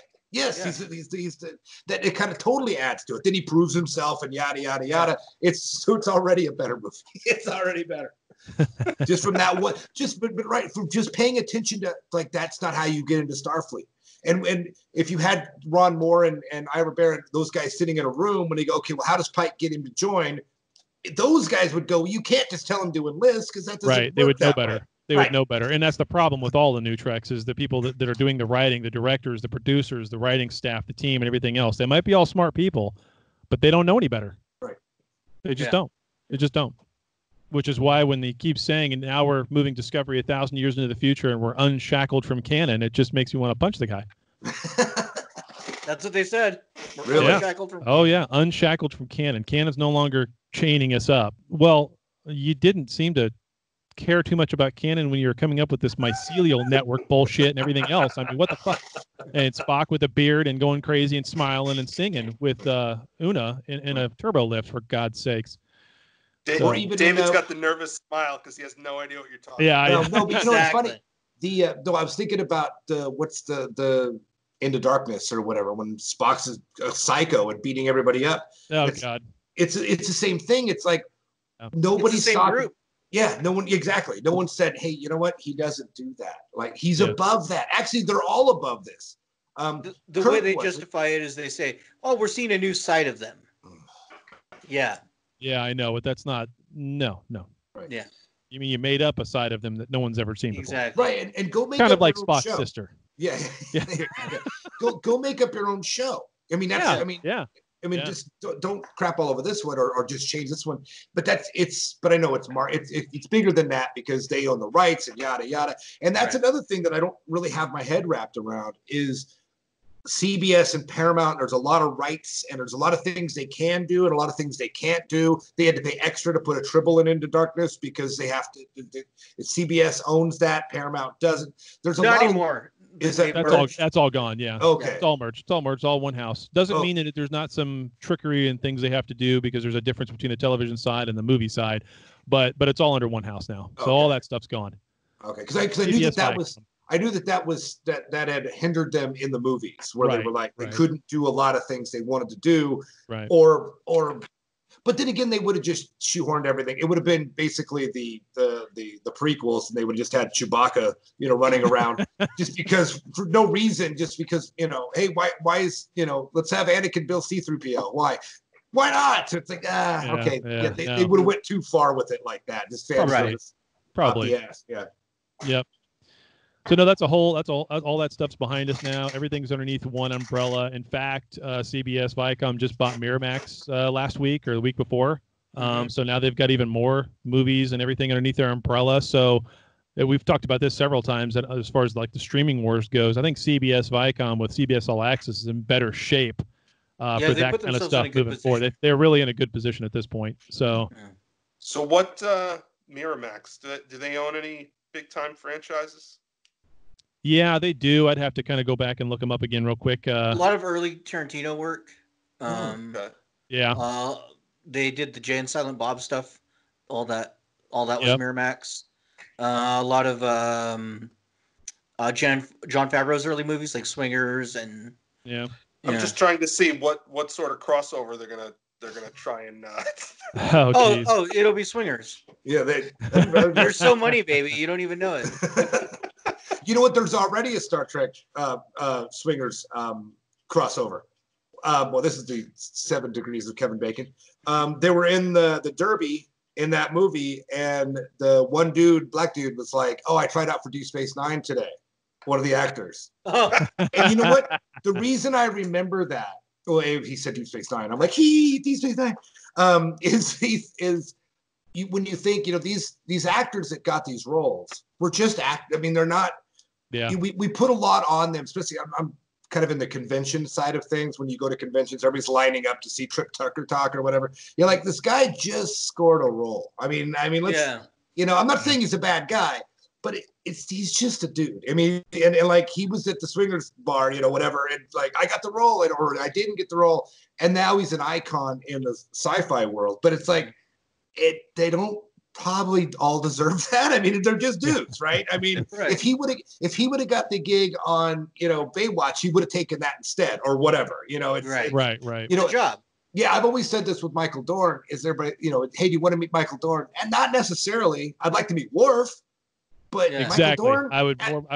That I've said this to these guys before. When it comes to the actors who play these characters, I'm more interested in the characters. I could really give a shit less about the actors. Yeah, me too. There's only a few of them that I actually really care about, which would be like, obviously William Shatner, Patrick Stewart, Jonathan Frakes, but all three of those have done more than just the show and movie. They've done some other things on top of, obviously you've got Xavier for Patrick Stewart, and you've got Jonathan Frakes directing everything Star Trek at this point. Even the current stuff. Even the current stuff, and some of his episodes are the best from the standpoint of at least he gets the way the shots are supposed to be done. For crying out loud. It would be nice when you see Space Vegas. Yeah, you'll be interested in Space Vegas if you do watch Picard. You'll see Space Vegas. Yeah, you'll see Space Vegas. And all. Oh, I have to tell him though. Quarks is a franchise now. Oh, really? Yeah, and it's on that planet. Yeah. Really? I'm surprised. I'm surprised I hadn't heard about that. That's shocking to me. Like that no one told me about that. That really? Okay. No. I can't find any major franchises other than the Kill Bill franchises and the Scream series out of Miramax that I really give a shit about. So maybe that's not a good thing. I'm just going through the list. Star Trek and Scream. Yeah. The calls coming from inside the holodeck. But it's talking about like the actors versus characters. I've always thought, I'm sure I've mentioned this, years ago, but like I know he just passed away, James Lipton, right? And from Inside the Actor Studio. I always thought if someone at a convention would steal the show, if Michael Dorn's on stage or whatever, and pull to James Lipton and goes, "Can I speak to Commander Worf?" Because that's what we're all there for. Yeah. Because every time you go to a convention, everybody asks a bunch of acting questions. Like we give a crap about acting. What were you thinking when this? Who cares? But if I can say, "Can I speak to Commander Worf?" and he would. These are actors. They'd go, "Yeah, they want to perform." Go ahead. And he he would do it. And the whole crowd would go bananas because you're like, this is what we came here for. We didn't come here to hear them talk about their new project. Who gives a crap about their new project? It's like I want to talk to Worf. I want to sit and have a prune juice with Worf. I don't want to talk to Michael Dorn. I don't know anything about him. I don't care. It's anybody. Brent Spiner. I don't care. I want to talk to Data. Yep. I want to talk to Data. It's like when you go to a concert, you want to hear Piano Man. When you go to a Billy Joel concert, you don't want to hear the new stuff. Right. Oh, well, that's our cue to get a drink. It's like, okay, hey, here's what off our new album. All right, time to go to the bar. Yeah. Like that's, dude. Just play "Don't Stop Believing." I don't want to hear I don't want to hear you doing. That's why I don't go to concerts where it's like they're known for one song. You're like, well, okay, what's Rick Springfield gonna do? He's gonna open with Jesse's Girl and then close with Jesse's Girl. I mean, what else? Yeah. I don't want to hear the other stuff. Just play Jesse's Girl and go and leave. I mean, at least be happy that you're famous for something. You know what I mean? Yeah. You go to the Vanilla Ice concert for one song. Exactly. Exactly. Maybe two if you will roll it in my 5.0. But I mean, but like, just play that song and then do a medley of covers and then play that song again. Yep. One of my favorite artists, as far as going to concerts, one of my favorite artists is Ray LaMontagne, and I love his music, but I love him in live better because he actually sounds better live. But what's really great about Ray LaMontagne is he knows what he's there for. He's there so you can listen to his music. He might say 2 words the entire show, and that's it. He's just going from song to song to song to song out. Because if you're an entertainer, you go back to. I mean, if you were to go see Dean Martin or Frank Sinatra, they don't play their new song. They play the hits. They sing the standards. They're there to entertain the crowd. Yep. You know, they weren't. You could call them an artist, but it's like just play what we're here for. You know, because we paid money. You know, and that's you know, kind of off subject, but that's the thing. But I do feel for the actors in a way where you're like, they're famous for a job they had in 1987. You know, it's like, you know, or 1967 for that matter, right? Yeah. And it's like that's all they got. That's it. But it's like, that's why I don't even care to see the original cast anymore, because they barely remember, if they even remember, what happened back then. You know, this was a job they had for a couple years in 1967. Like I mean, even William Shatner's done with Kirk at this point. Right. You got to be. As he said. Yeah. Right.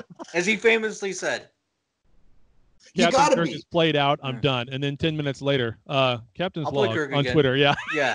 Well, it would be like if you go back to like one of your first jobs you had when you were 16 and say one of your coworkers back then now becomes the president, right? Or something crazy. Right. And all people want to talk to you about is when you worked with him back when you were 16. Yeah.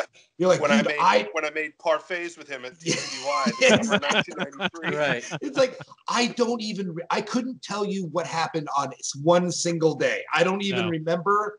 Like, I don't even know what car I had at that point. I mean, and that's all. And there's a line of people that are just fascinated to talk to you about what he was like to work with in 1990. You're like, dude, I don't remember any of that. No.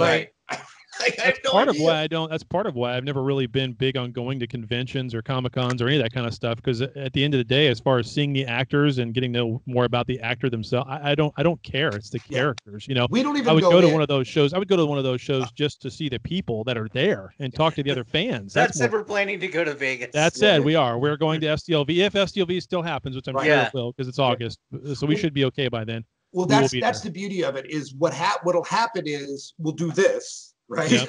Right. Or until the sun comes up. I mean, that's really what you do. Yeah. I mean, you sit at the bar and you're like, the sun is up. And we've been talking just because the thing about Trek that's so fascinating, and I think why it has these legs that are kind of half being amputated now, but why it has these legs is because you can sit and talk, and it goes in 1,000 different directions. Right. You know, it's why it's hard to keep a Star Trek podcast or a show or anything on track, because you can't, because it goes in so many different directions, because no matter what you say, they talked about it on Swingers, and then boom, and you're gone.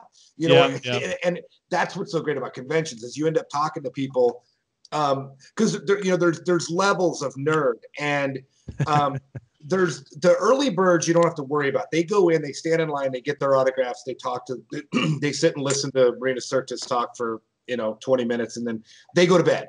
But then everybody else comes out and you just do this for 12 straight hours. It's it's amazing for that reason. But going in, we haven't gone in legally in years, and because the security at Star Trek conventions isn't all that hard. I'm not suggesting anything, but it's not.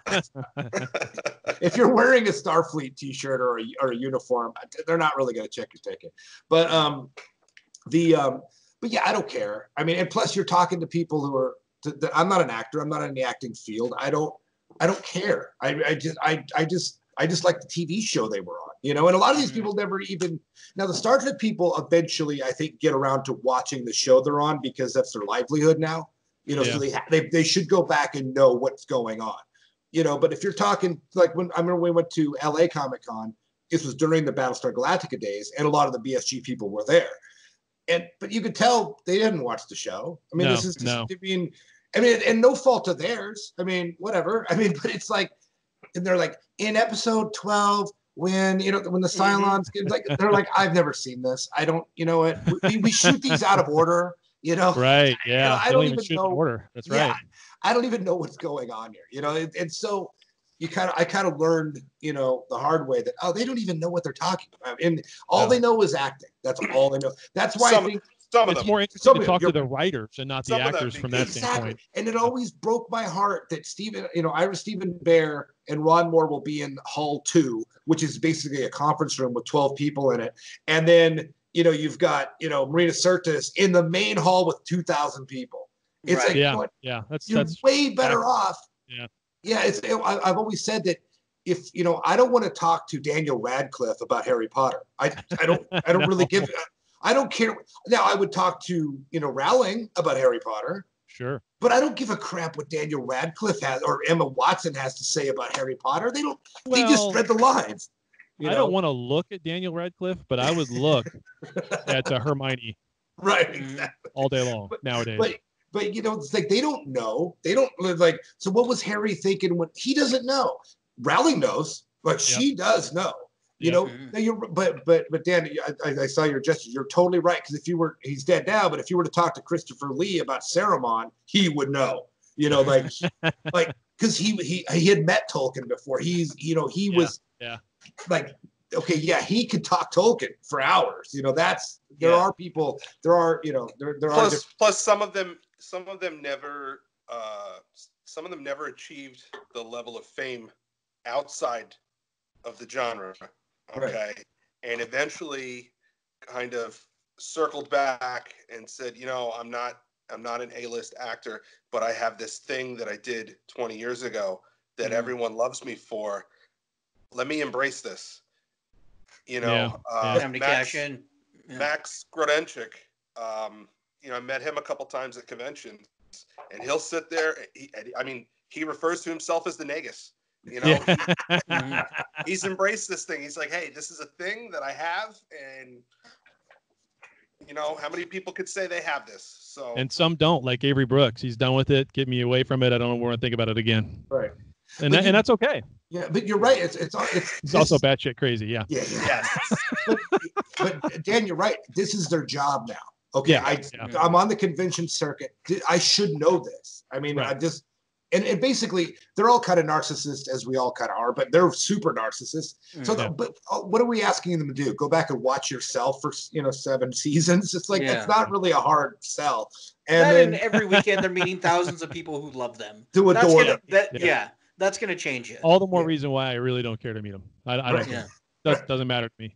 Could give a shit less. I agree. It's like I said, you're better off just talking to fellow nerds at a convention than the actors, because or the writer.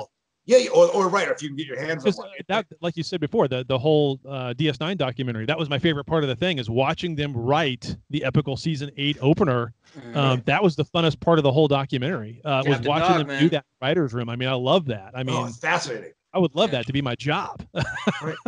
And I think, and it's, I have still one of my really good friends. He's a art director in Los Angeles. Well, not now, because no one's doing anything right now. Right. But and he used to shoot.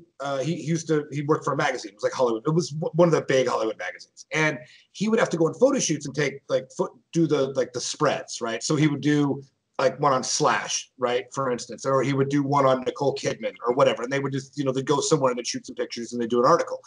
And he said, it was a lot easier. He's not in this world, but he would say it's easy to deal with someone like Slash, who is talented, and spent every summer as a kid practicing guitar and doing whatever, and you have a certain respect for this guy.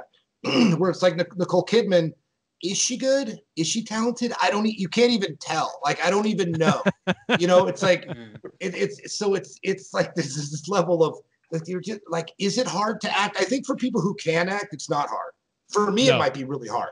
But I think if you could do it, I think it's like, I think they've won the lottery. Like, this is really easy. I just do what I do. But that's having a talent. Or just a gift or whatever it is. To get out of your own head and see yourself. Yeah. You're right. And that's why I think Avery Brooks was so good, because I'm making a joke that he's out of his head, but he really is out of his head. I don't mean he's crazy, which he is, but I mean, he that's an actor. You could look at him and go, I bet he's good. I mean, you look at Terry Farrell. Is she good? No, but Avery Brooks is good. And I think that's why that show, and because that was brilliant. You got Patrick Stewart, who can act. Amazing. And you got Avery Brooks, who you can give him these roles. I mean, not even the super dramatic, it's real, not even that. Yeah. But I mean, just the regular day-to-day stuff he did was so good. You're like, you've got a monster actor here. Right, I mean, right. You didn't hire him because Chris Pine just kind of looks like Kirk and he got the part. It's like, yeah, but does he have the chops for this? I mean, you know, that's how I feel about Porthos. What the fuck? He's a monster actor. He's just eye candy. He killed it. Yeah. Oh yeah, no. Yeah. He was just the best looking one, you know. Yeah. Well, there are some actors too that wind up every time you see them, they're good and they do a good job. But every time you see them, they're playing themselves. Every role that they have, they're playing themselves in some way, shape, or form. I feel about that way about Matthew McConaughey. McConaughey, he is himself in every role he plays. Pauly Shore. Vince Vaughn, he is himself in everything he does. Right. Which, if you could pull that off, if you can pull that off, yeah, you got it made. Yeah, you've got it made. Because that's you don't have to stretch yourself. You're just you do what you do. Guilty of that is unlike Jared Leto, who is such a method actor. He becomes an insane freaking person every role he does. He's a completely different human being when he's over with it. He's never the same person after every role. Well, who just retired because he just can't do. He's like the greatest actor in the world. Gangs of New York. Daniel Day-Lewis. Yeah. He just can't do it anymore because he just consumes that person. You lose yourself. Yeah, and he retired. You don't even know who you are anymore. When you're done with the role, you don't know who you are anymore. Yeah, he just retired. He's like, I can't do this anymore. I guess it's insane. But yeah, that's a lot of these people. You know, like I said on the swingers thing. You know, they kind of won the lottery. You know, and then you hear that Marina Sirtis was supposed to be the doctor, and Gates McFadden was supposed to be the counselor when they were casting it back in the day. Oh boy. So it was kind of it's kind of a lottery, you know. It's you know, like, well, if that would have happened, or what about, I always think of like Lita, right? Chase Masterson. What if she got the role as Kira? Well, then we would all be lined up to see her at the convention, and you know, and Kira would be in the hall signing pictures of her in a bikini. I mean, that's how tenuous this is, you know. It's like it's lottery, you know, because you don't know when they, especially Gates McFadden. She started out, they're like, ooh, this is really bad. Let's get her out of here. And they brought her back. But it's like, they don't, when you cast, you don't know, unless you cast a badass, you know, Patrick Stewart, an Avery Brooks, like, this guy's gonna work. I mean, he can't not. He's just so good. Right. And you get lucky with those castings as well. You never know. It's always a crapshoot, because it's not just the casting; it's the writing as well. Whether you get a good actor or not, whether you have good writing or not, whether you have good scenes or not, that kind of goes back to Raffi, who I can't stand in Picard. She's a bad actor. Period. She can't act, and she was handed shitty writing as well. So that just makes it double bad. Wow. So you know, what are you going to do? Double dumbass on her. Yeah, well, that's dumbass on her. I've always said that with that. I don't think Dax. I mean, I love the character of Dax. I love, you know, Terry Farrell's, you know, pretty everything. I don't. She was probably the weakest actor on the show, but she had really good writing, so it was fun. She did. Yeah, she did. But she never sold it to me that she had 7 lifetimes. It just, I never bought it. Yeah, especially the first season, with the very first season. I mean, she was so shy, so timid. I think Ezra actually played that role better. Almost. Yeah. Almost. Yeah. Yeah. Because it's I don't think she just didn't have the chops for it. And I mean, no offense to her at all. I mean, I'm just saying that you look in her eyes and you never got that feeling. I think better casting on that, you would have got the feeling of the old man, right? Like this. Right. Oh my God, that is, you know. And well, and going back to the documentary too, and some of the things that were said about that. That's hard for her. That was hard for. I mean, you're going up against Avery Brooks, for God's sakes. Who the hell were you going to cast to come off with Avery Brooks to pull off the old man in a woman's body against Avery Brooks? I mean, and then you've got a Nurse Ratched also on the show. You know, you've got some. She's got an Academy Award, for God's sake. I mean, Kai Wynn. You've got some heavy hitters on this thing. This is insane. And you've got to act with these people. And you're right, on the documentary, to her credit, she was like, I was really intimidated. And they're like, and they helped her, like, you're doing fine. Because, you know, I met her at that point, like season 1 of Deep Space Nine at the LA Comic Con. She was just there, like, signing things. She'd been in, like, Back to School or whatever. She was like going to be on the new Star Trek show. And I will say she was angelic. I mean, when you walked, I could see why they cast her. When she walks in a room, you know, there's like regular hot, there's like TV hot, you know, she was like TV hot. It's like, oh my God. I don't mean hot. That's demeaning. I mean, like, beautiful, right? Just so I can see when she walked into the casting, they're like, oh, that's it. I mean, she's just got this air about her. But the chops, maybe not so much. But saved in the writing because the writing was brilliant. Writing was great. Yeah. You know, even the not a very good episode that was called Dax, right, where she was on trial for a murder that Curzon had done. Yeah. And it's like it's hard to watch because she's not selling. It's really a rough episode. But then you watch 2 later with Kira. Was it Duet? Yeah, Duet. Where her and that other guy are just basically talking in a room for an hour, and you're just like, that's. I guess there is something to this acting thing because holy crap, that is like just amazing. And I didn't even think Kira was good until then. Like you watch the first few episodes, you're like, is she good? She's just kind of bratty, really. Yeah, but real rough at the beginning. The only character who wasn't rough at the beginning really was Cisco. Right. Yeah. So. Yeah. Or O'Brien because O'Brien because he did work for 4 years at that point. But that's true. But you're right. Renee Auberjonois was a badass, right? You've got a lot of these guys that are, and I guess if you were Terry, you would be like, this is gonna be rough because I was some badass. Even Quark was a little weird in the first episode. Yeah. He's hissing at Rom. He's like, yeah. And Rom was totally different. Rom wasn't even the same guy. I mean, it was Grodenchek, but they just changed him in like season 3. He went from just being a complete imbecile to being a funny, more competent. And he changed the way he talked and everything. He like completely changed his persona. But yeah, again, that's my show. But again, the writing was consistent. And they always say, the first couple seasons you need to get up to speed, right? And we're only on, the first season of Discovery. Okay, well, the first season of all of them wasn't really either. Maybe it comes into its own. I don't know. Because Enterprise was the only one that started to get good at 3, and then we don't even know how good their season 6 could have been because season 6 of Deep Space Nine and Next Gen were kicking on all cylinders. But they never got to see what that would be. So the one thing I'll say about the first season of Discovery, and this is the thing I bring up on the show a lot, I really like how well written it is in that it has a lot of payoffs. Like they set up a ton of stuff very early on and pay it off at the end of the season. And they tie it up. There's a lot of these little threads. It's really well thought out. It is thought out. There is that. And I said it at the time when we were watching it and doing reviews as it was airing, that the writing on it was brilliant because they have these little threads that you think don't mean anything. They're just little throwaway lines or whatever. And later on, they tie them all up and they keep doing it over and over and over again. It has a huge payoff as that season gets to the end. But that's more to the serialized nature of it anymore than it is to the way that Trek used to be written in the past. So that's weird because, when you've got a serialized show, if you don't like that story, you're stuck with it, right? So which we definitely were. And everybody talks about their favorite episode of Star Trek. Okay, you talk about Data's Day or Measure of a Man or Best of Both Worlds, well, it's 2-part or whatever.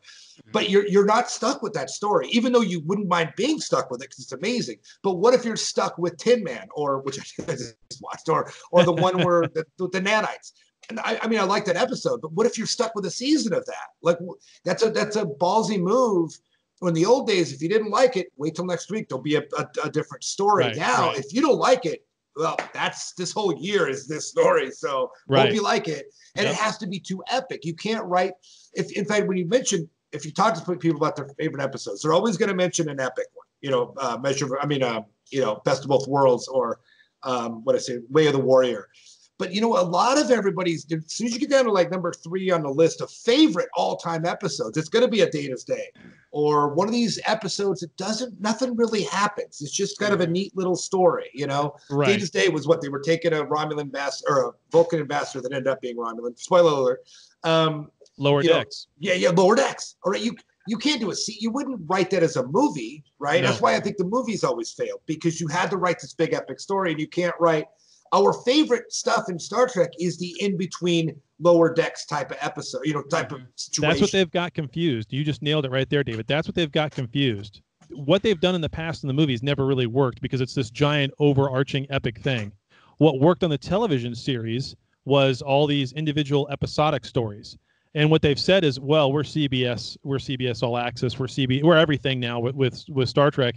We're not going to do movies. We're going to do it on a television show. But we're going to do what we used to do in the movies with these big epic stories and break them up into 14 now, one season. So they've taken the shit that didn't work and turned it into the television style, which did, and taken that away, which did work.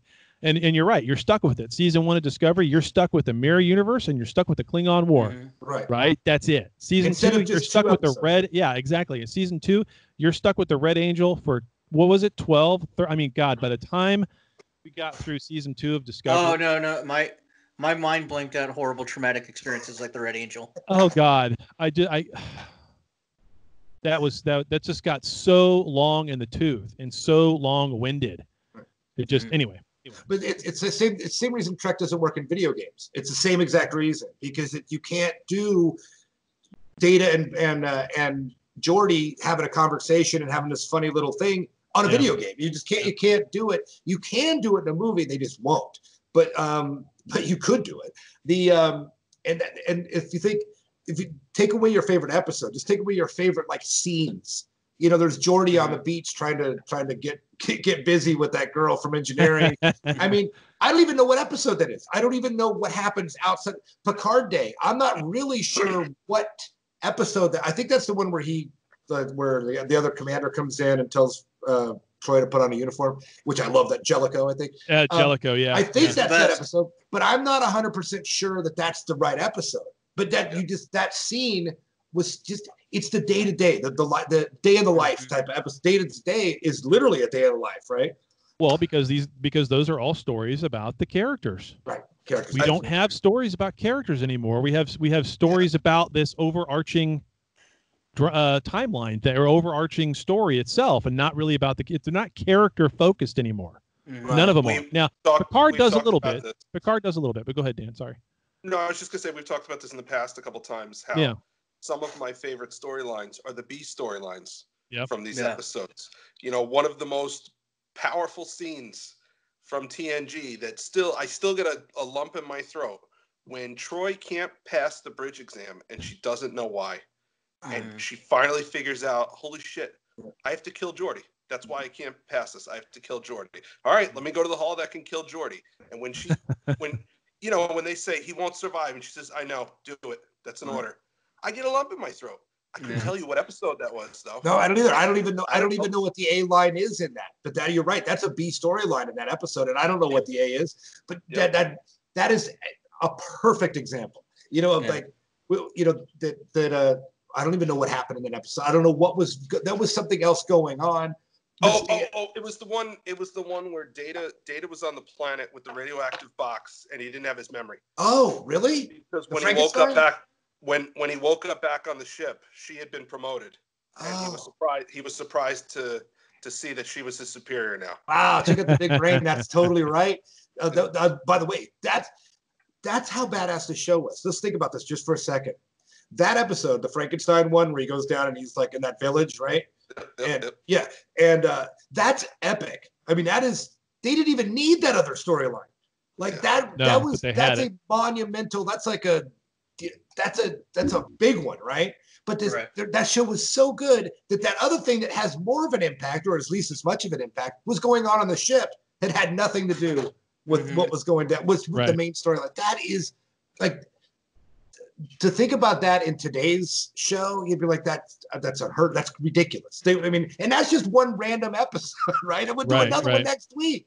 That was good. There are very few B plots in any of the new stuff that's going on, because even with Picard, there's no A and B. There's just A. It's just these guys over here doing the A storyline, and these guys separate over here doing the A storyline, and eventually they bring them together.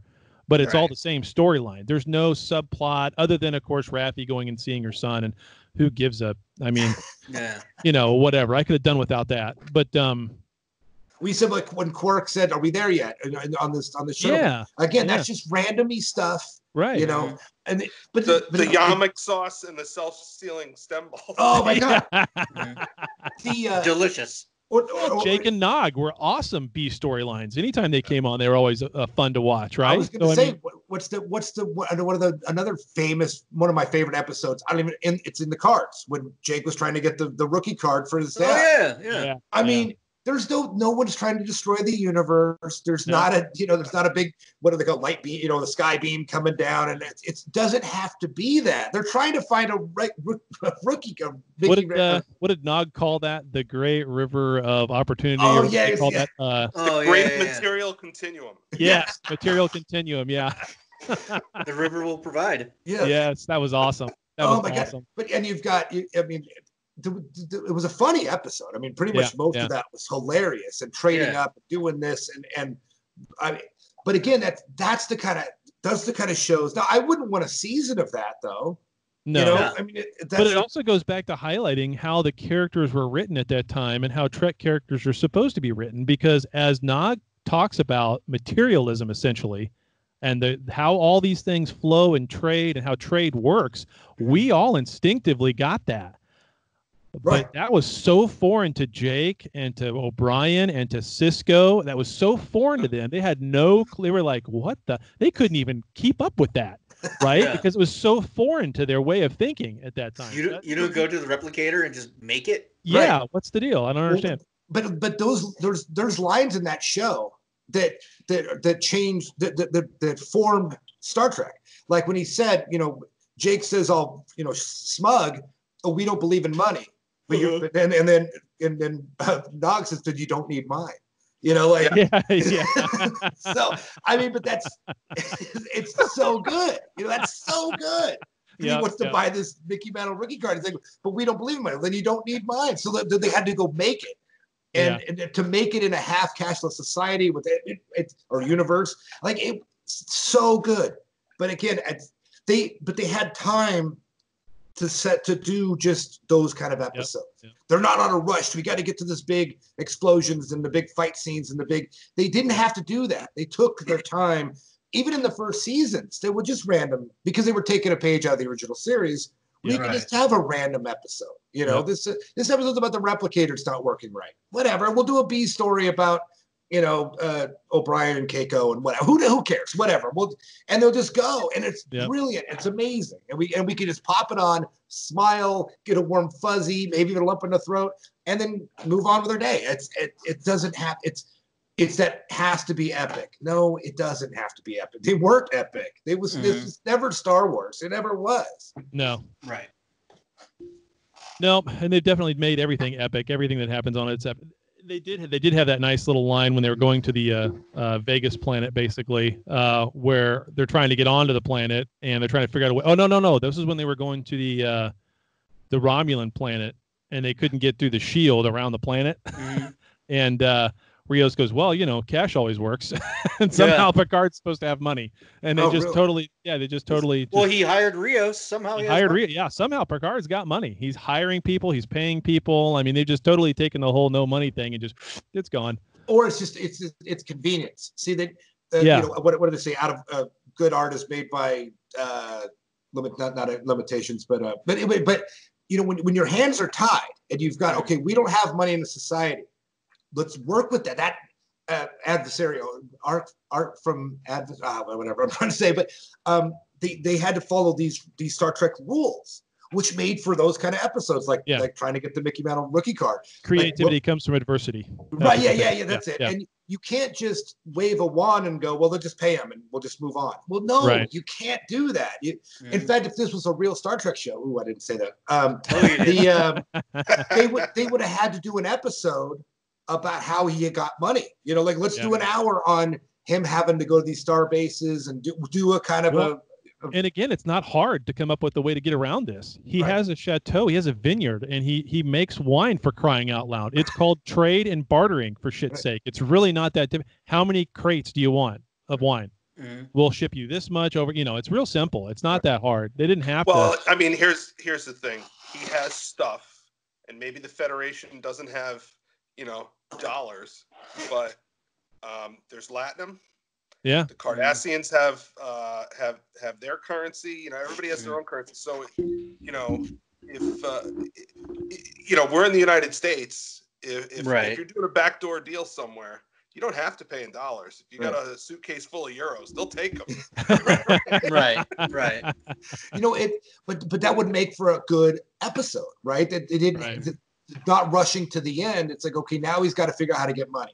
Yeah, so Picard, the search for cash. Yeah, exactly.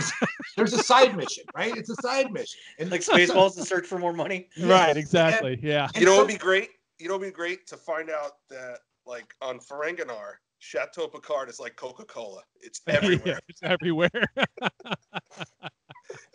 And it's in super high demand. I mean, but I mean, you know, sometimes the side missions are better than the main missions, and and I think that's what Star Trek nails. Is, you know, like there's the Dominion War, right? But that's the main mission. Most of the episodes are side missions, or just little side quests, right? They're just, you know, just doing whatever. You know, oh, Kira gets this earring from this guy, and whatever, we're gonna go find him. And I mean, just this isn't the Dominion War, right? I mean, it has nothing to do. I mean, it might have not even been the same season, but you know what I'm saying? Not every episode was Dominion War. I mean, it was always there. And even when they did focus on the Dominion War, one of the great episodes from that was when they're on the planet. They've crashed on the planet. There's Cisco and his little group of guys, and then there's the Jim Hadar and their group of guys with one of the Wayuns. And Picard has a conversation with him about he's going to force all of you guys to die for him just so he can save himself. And Cisco. They're like, yeah, we know. Cisco says that. And the Jim Hadar guys are like, yeah, we know, but we have to do it anyway because that's what we're here for. You know, there was that whole conversation there about that. It was great. It was fantastic. Spaceship down, Starship down. Something like that. Yeah. Great episode. And in fact, and then this is the best example. That Vorta ended up in the Magnificent Ferengi as the trade for Moogie. And was one of the funniest, craziest episodes ever. And as far as we know, he's still walking into a wall, like reanimated, like still, right? You're like, that was. He's like, I hate Ferengi. I mean, it's that was the same Vorta that they traded later. And that was a completely throwaway, nothing episode. In fact, it was kind of goofy because it's the whole Moogie thing. Anyway, but I mean, I still loved it. But they brought him, and that serious episode where we learned about the Jem'Hadar, learned about the Vorta and how it all works. And then 2 years later, they reanimated him, and they're trading him for Moogie with who was in that episode? The punk rock guy, Iggy Pop. Iggy Pop, right? Iggy Pop. But like that episode was almost a better, or not better. It was just as good of an episode, but it had nothing to do with anything. It was just completely, and it was just as good. In fact, you know, that was the brilliance of it. But when DS9 was airing, I couldn't stand the Ferengi. I just couldn't stand it. I couldn't stand it. But I love them. It took me a few years, and then now it's just like, I love those episodes. Those are some of the funnest. I'm sure if you're a major comic book fan, you would say the same thing. That, you know what, when you do an episode or an issue a month, you could tell smaller stories. Then they have to do a movie at the Skybeam, and someone's trying to destroy the universe every time. It's like, well, yeah, but the beauty of the Avengers wasn't those. It was those episode 42 where it was just whatever. It was a random episode. Right. It didn't have to be the end of the world. That was, I know what killed the new Trek movies was all three of them, someone's trying to destroy the universe. For some reason, it's like and actually almost every Star Trek movie. And you're the only ship in range. Right, yeah. And it's like, that gets so tiresome because Star Trek wasn't about that. It was about the Magnificent Ferengi and about, you know, those were the episodes. I know their problem. And if we were, you know, 4 writers and had this great idea, CBS would just throw us out on the street. They'd be like, wait, I understand how the business works, and they can't do that now. I get it. Even though people will watch Tiger King or Making of a Murderer or whatever that doesn't have to be epic. This can be a small story. That's the thing. They can do it. They can do it. We had this conversation just maybe a month ago now, where if they were to do the movies right, and the first thing that you would do was say, okay, we're going to set a budget for every single one of these Trek movies we make. Here's the budget. It's $50 million. You can never spend more than that. Can you make a good sci-fi movie for $50 million or less? Hell yes, you can. Just look at District 9. It cost them $9 million to make that movie, and it's one of the greatest sci-fi movies ever. Moon. District 9.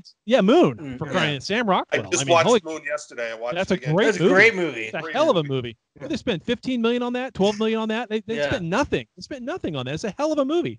So you can't tell me you can't make a great Trek movie on a lower budget than 152. I mean, that was what killed all the JJ movies. We're going to have a budget of 150, 200 million. Well, you're never going to, it's a Trek movie. You're never going to make that. I'm sorry. You just never, it's not going to happen. Art from adversity. That's exactly what you said. But that gives them a built-in hindrance, right? There's like a built-in. Be creative, for fuck's sake. I mean, Jiminy Christmas. It's not a cookie cutter. It's like the Star Wars prequels. It's like when you've got endless budget and you could do whatever you want.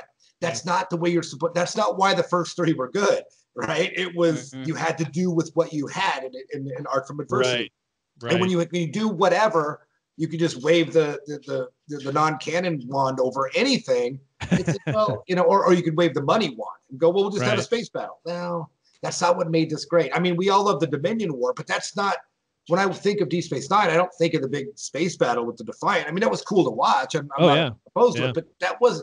We remember, the little things, not the big things. I mean, or they were equal. I'm not saying one's better than the other. They were both good. I mean, that's what made it so cool. It doesn't have to be epic. And I get it. If you're a TV executive, I want epic. I want the Avengers. It's like, well, you want the Avengers money. That's great. We can come close to getting you the Avengers money, but we don't have to do it spending Avengers money at the same time. Here's to kind of, I mean, we've been going for quite a while. Not that I've got nothing to do, so I'll do this all day. But is the new one successful? I'm on the outside of the actual storytelling, but like on the business end, on the real world side of things. Discovery and Picard, yes, they are. They are wildly successful. Okay. Yes, they are making money hand over fist. There's no. I don't care how many people you go and listen to talk about it and boo-hoo it and say Star Trek's dead and they're killing it and CBS is in crumbles and you see all these different guys.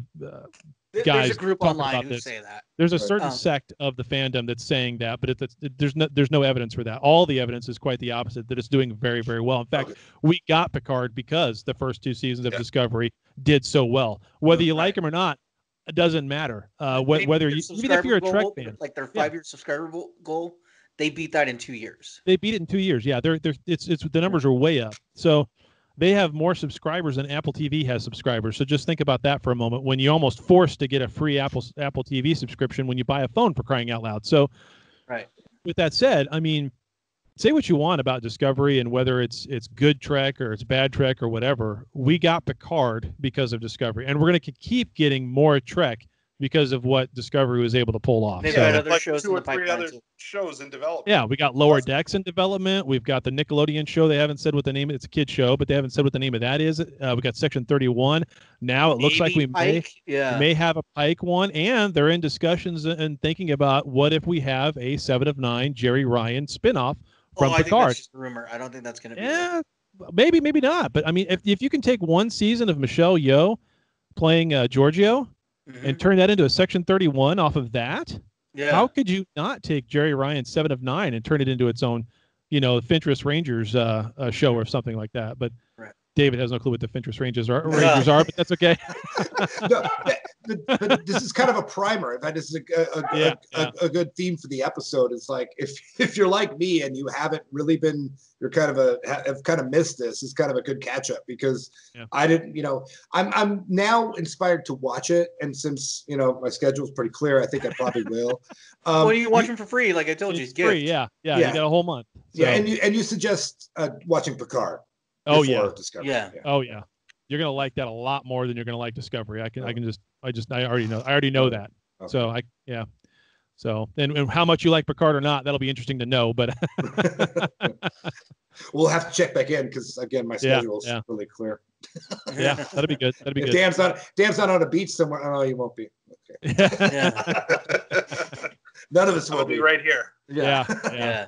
Not going anywhere for a while, at least this month. The whole month of April, it doesn't look like. Next month, I'm already slated to be somewhere mid-May, so we'll see if that holds. But we'll see. But anyway. Yeah. Wow, we've been recording for a long time. 2 hours. 2 hours. Yeah, nice. Doesn't mean that's when you go to a convention. It's like you do this for like, and that was 2 without even thinking about it. No, right. We just started talking. Yeah. That's really what I'm looking forward to coming out to Vegas. That's what I'm really looking forward to. I'm hoping we can have some time where the 4 of us can sit down and do the same thing, in person. That'd be great. Because Dan and Daniel and I have never met face to face either. Oh, yeah. Never. Because we're all in different parts of the country. That's Yeah. right. Yeah. New York, Idaho, Missouri. Wow. Yeah. You're in Vegas, Nevada. So I mean, it's that's going to be interesting. In fact, I want to record that. I've got a mobile unit. I've done a few at the conventions. But then you do this for you do what we're doing, but then you throw in some beer, and it's like this goes. Yeah. And it gets really unfocused and really fun. I feel like we should have the winner of the Snack Madness though when we get together. Yeah. Oh, David, do you know about that? No. We've been doing all month long. We've been doing a bracket tournament of snack foods to what is the best snack food. Championship games this weekend. Yep.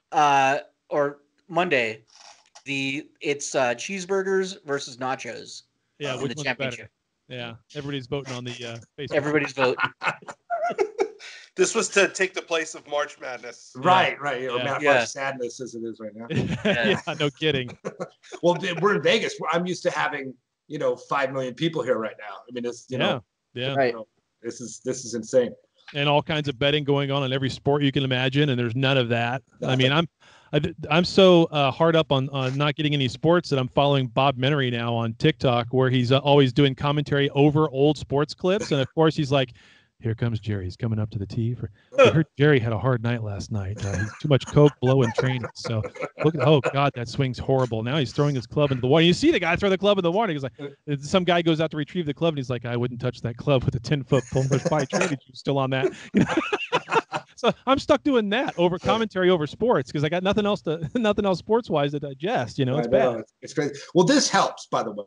Like, like having having an interaction. It helps wonderfully. If it's oh my god, because just especially if you're by yourself. Damn. Yeah. If you're like this is. I got my window buddy. It's You open your windows like Sesame Street talking to people. You ever watch those? Like prison documentaries where they get really creative with the cellmate next door? Like they can scratch a certain thing, and that means this. And they have total conversations. You go, how does that happen? Oh, because they're there for years. I mean, it's like you can really come up with your own language after a while. It's like by the end of the time, you guys will be banging on the wall and doing the blinds a certain way. The blinds up a certain way. It's like, oh, something's on TV. You can just tell. It's necessity. We're all quarantined. I don't know what's worse, being quarantined in a hotel room all by yourself where people are delivering you food, or being quarantined in your home with 3 girls. I don't know what's worse. I don't know what's worse. And school has been canceled, right? I mean, there is school for the year. No, the kids are up. The kids are doing their own school on their Chromebooks. It's not canceled. They're doing school at home. It's it's online school. So you have to kind of monitor that and watch that. And you haven't expelled anybody yet. That's what we say. You start homeschooling. It's like, well, I've already expelled 2, so and one's in detention. My son was acting up a little bit the week before I came back to work, and I reminded him that mommy is the teacher, so you have to treat her the way you would treat Mrs. Farrell at school, and also keep in mind, Daddy's the principal. Don't get sent to the principal's office. Yeah. That's pretty much it. Yeah. There you go. Yeah, well, thanks, guys. I mean, I like this anytime. I mean, it's like I said, maybe what I'll do is maybe I'll start watching Picard and I'll have some Picard stories. There you go. Because I got nothing new. Yep. I got nothing new in Trek. So like, nice. It wouldn't kill us, right? No. People will love it. Yep, so. They will. They'll eat it up. Cool. Yeah. All right. Well, awesome. Thanks, guys. All right, guys. Appreciate it. Good show. All right. Talk to you guys soon. Yep. Bye. Stay sane. Well, there you have it. Another episode in the can. Check us out at Trekcast.com. Also, if you would, please subscribe to us via iTunes. Leave those reviews. Subscribe to us. We'll get some numbers, get up the list, get more listeners, do more shows, have more fun. But for now, we're all done. So live long and prosper, and we'll see you next week.